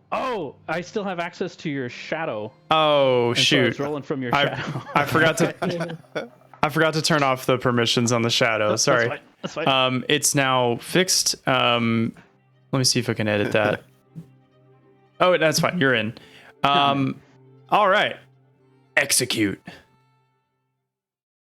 Are they surprised? Are we getting that? They are surprised. Yes. I guess I should move to your turn. I'm going into murder. The gift is real. Oh shit. This happens a lot, or Falvin rounds a corner. Yeah. There's a big boy, and other things. There's a minimum of 3 troglodytes and a behemoth of a thing that looks like Hulk Hogan lost all his hair and replaced his arms with chainsaws. Like a troglodyte brute.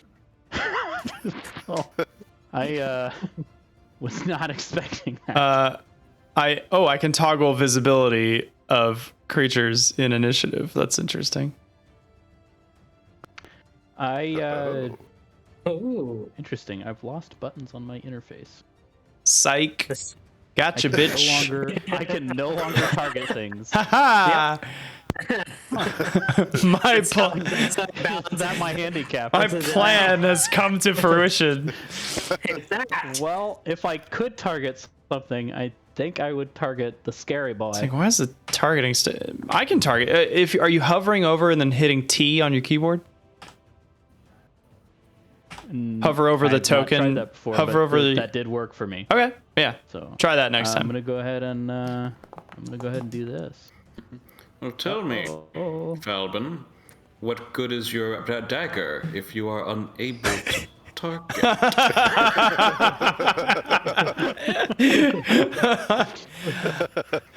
Can I? That's good. Before we know the purpose of that, can I inspiration that to add 5? Sure. Yeah. I will do that.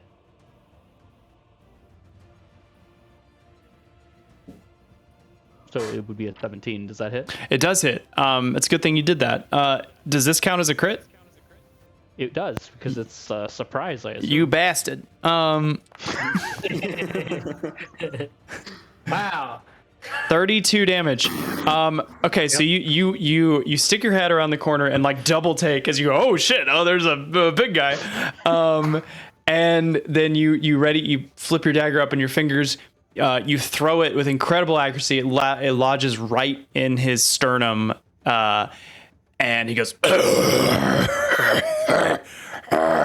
drops to one knee, and then looks back up through the cave, and he is not dead.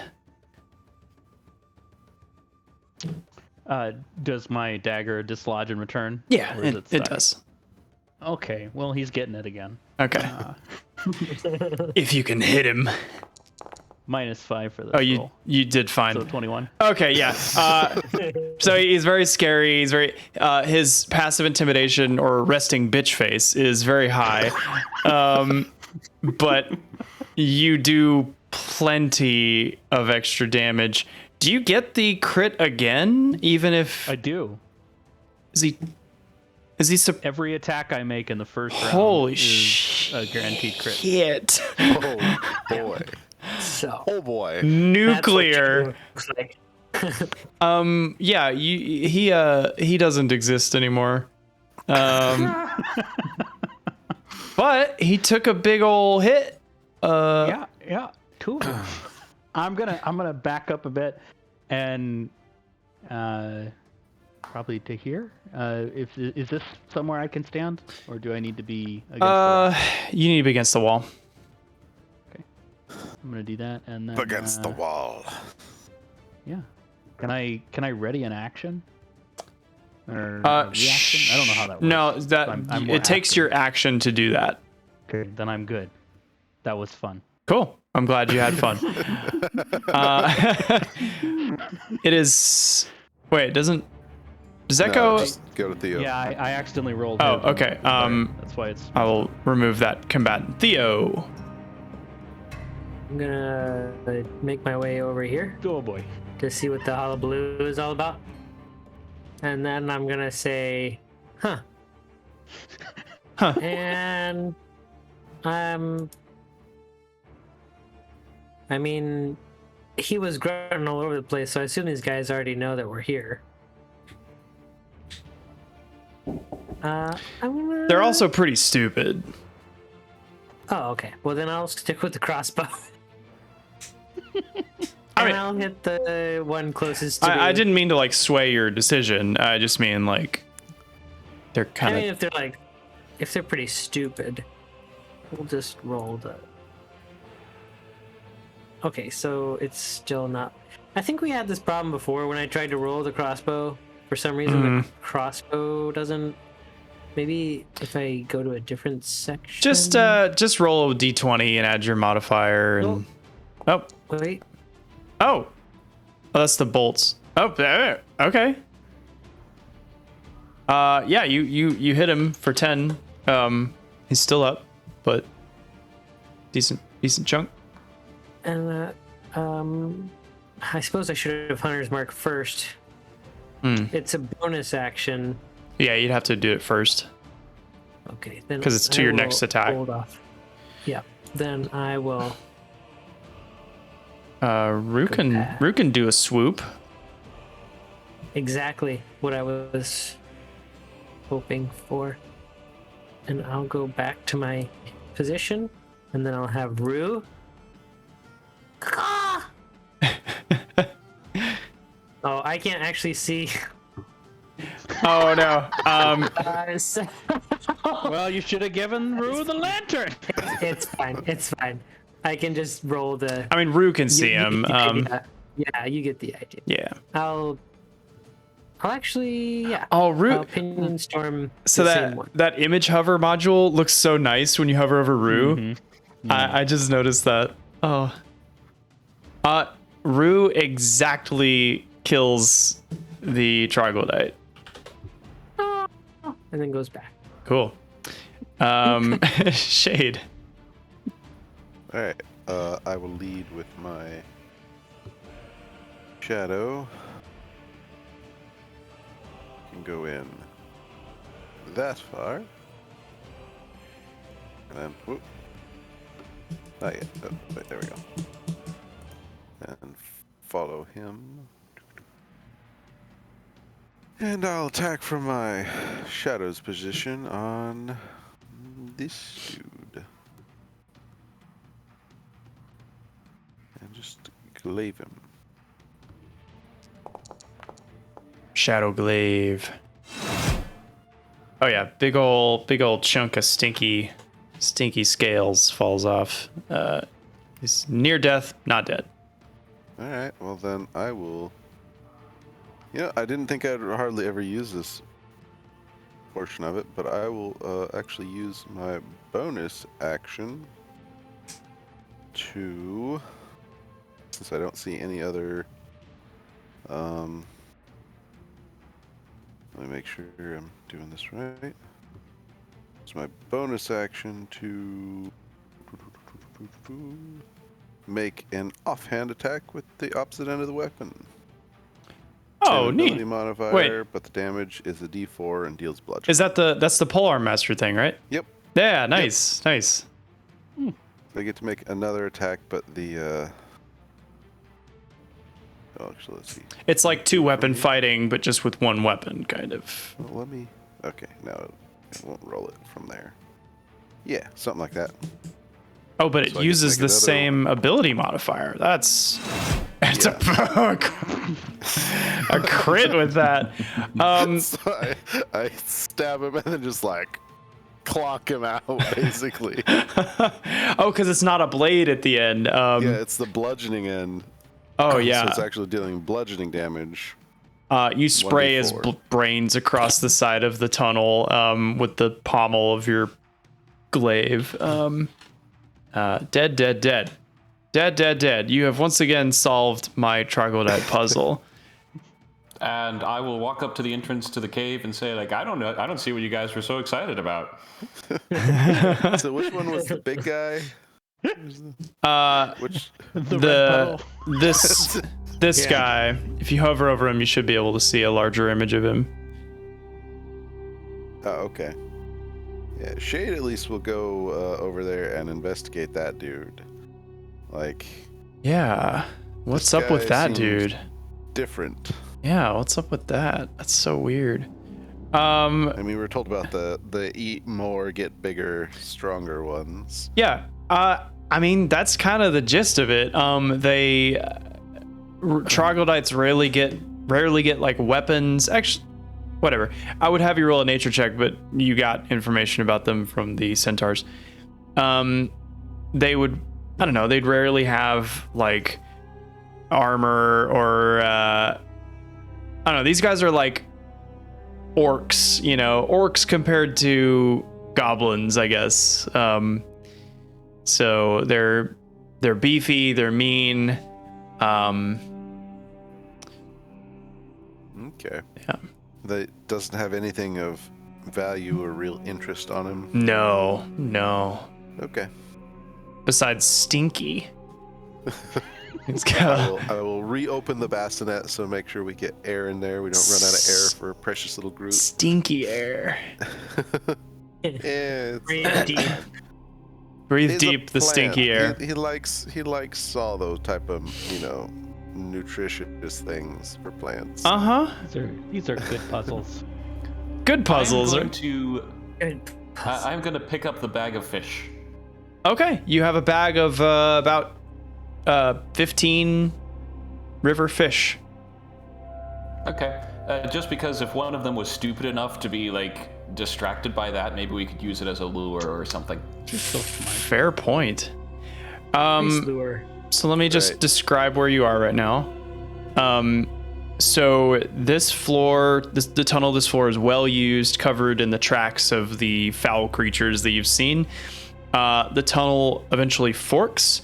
To the left, the tunnel continues into a series of natural caves, and a terrible stench comes from that direction, along with echoing shrieks of pain and horror. And to the right, the tunnel becomes a carved stone passageway. Seems like our first stop is to the left. Are we trying to do this quietly or just barge right in? Because if we're going quiet, Falbin should probably be in the front.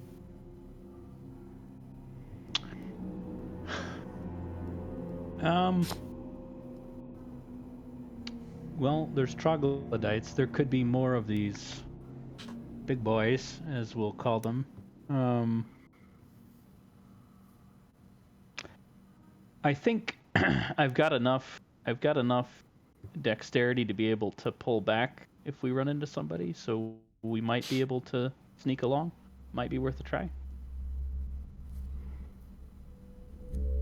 Kind of waves you to the front. I'll go ahead and do mage armor on myself again. Okay. So I'm gonna start sneaking.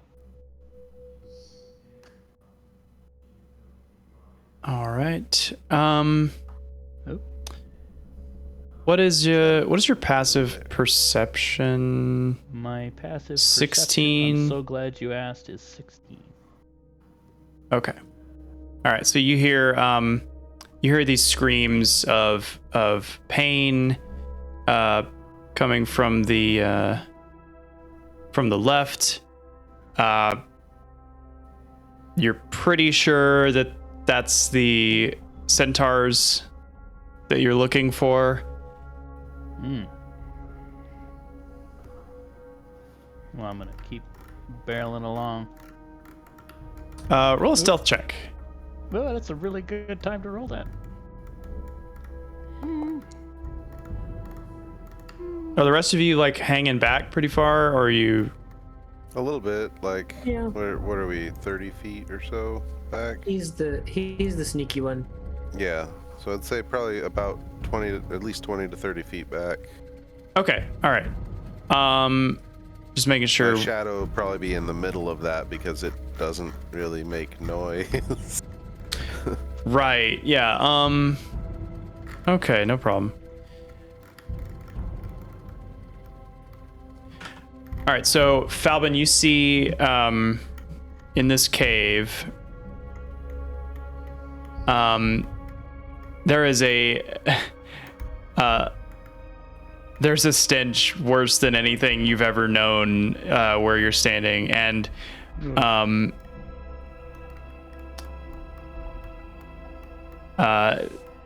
descending kind of downward from where you're standing is a cavern lit by the flickering fire of a roasting pit. The partially burned body of a centaur is skewered and spitted over the pit. And on one side of the room is a pen fashioned out of petrified lumber, and inside is a centaur that's being tormented by several troglodytes. And they're poking at it with sharpened sticks and croaking with delight when he cries out in pain. But you feel the sense that you're being watched. And as you kind of check your sides, you see the stone wall next to you move. Oh God. And a troglodyte appears, dropping from the stone wall on either side of you, and some back where you guys are too, and initiative again. Except this time you're surprised. Oh, I cannot be surprised. Right, you cannot. Oof. I forgot about that.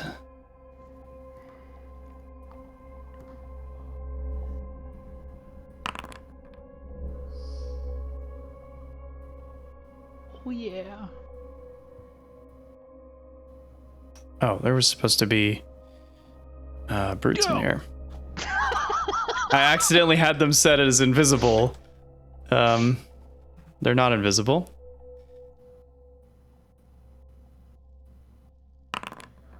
There it goes. Okay. Man, I've been rolling just crap for initiative this session. I'm trying to guess. We'll see. The guys down in the cavern maybe don't hear anything going on yet, so I'm not going to add them to initiative unless there's a reason to yet. Okay, so roll for the troglodytes. Boop boop boop. Begin combat.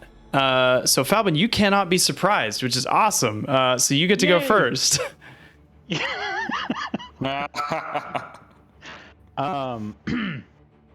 Okay. I don't like the situation I'm in.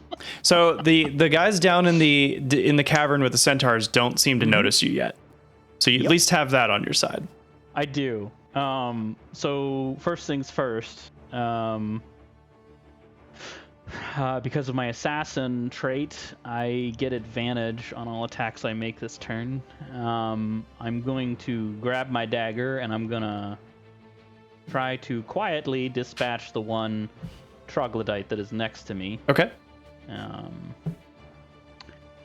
So cool. Let's hope.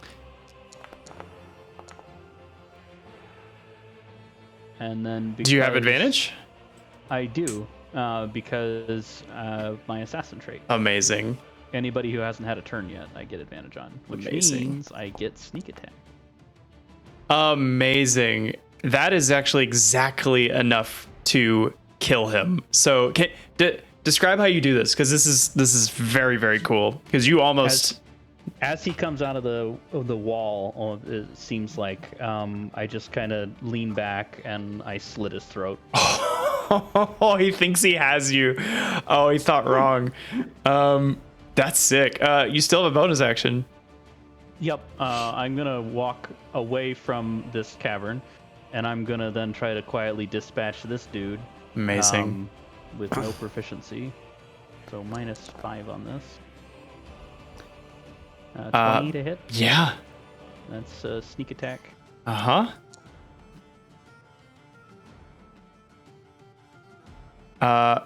14 damage. You kill him. You just before they can make a single sound. That's tight. That is tight, dude. And then I'm gonna book it up the hallway. I was like, so- you're definitely gonna alert the other guys. You guys might not. That's amazing.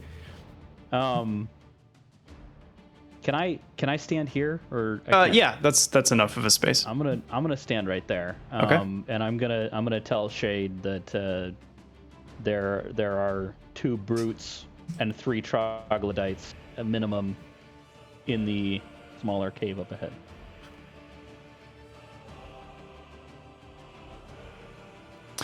And then I'm done. Cool. That was a cool turn, man. Good job. All right, so this troglodyte here is he's gonna bum rush Shade. And they're actually gonna flank you. I Why thought is- these guys weren't smart. Oh, they're smart when they're hungry. Fish. Smart when they're hungry. So that's going to +2, right? Those are the flanking rules that I have set up. Yeah, so. I think so. All right, so he's gonna bite you with a +2 to hit. That's a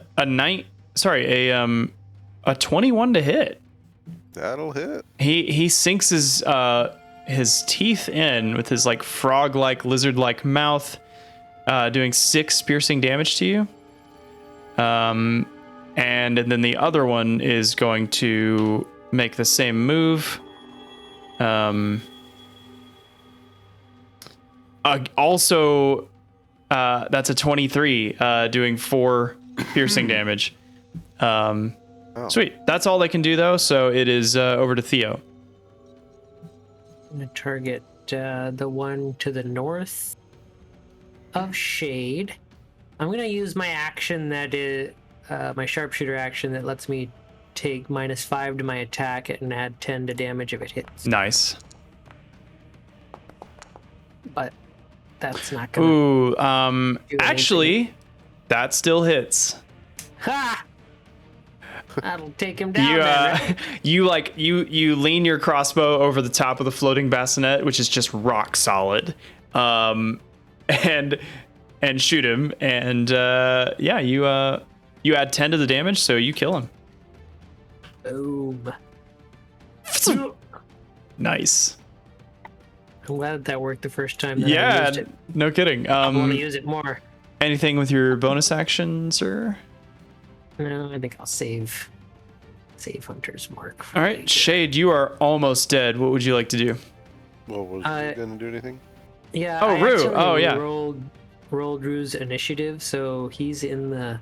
Oh, he is? Okay, I'll just delete him out of the queue, and then I'll set you to free movement so you can move him around if you want. I'll have him come forward, Mm-hmm. and he will do a Talon Strike. Nice. A little melee bird attack. Nice, that hits. Does 4 slashing damage. And then there's something. Some effect or something that if I use a Talon Strike, they couldn't do like a retaliatory strike or something. Oh, really? Let me see. Distracting nuisance. When the Stimfay successfully hits a creature with its talons, that creature cannot make opportunity attacks until the beginning of its next turn. Nice. That's really cool. And then- That's useful. I'll get out of the way. And Remember that. be Oh, done. so he can do that to like swoop in and escape without getting an opportunity attack. That's awesome. Cool. Shade. All right. Wait, there's Well, no I'm just- save on that. He just does that? That's awesome. Use that more. That's great. Freezer bird. Freezer bird. Laser bird. Yeah. I'm just gonna try and glaive this guy.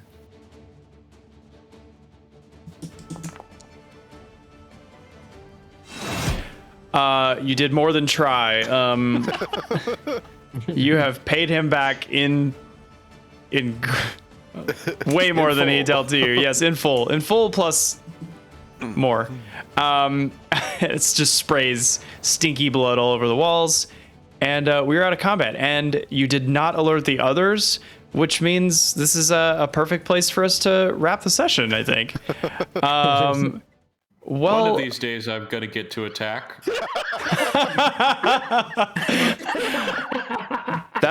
you know what? That's a perfect ending line, so I'm just gonna stop the recording there. Thank you guys. I'm sorry I talked shit about you at the beginning of the session.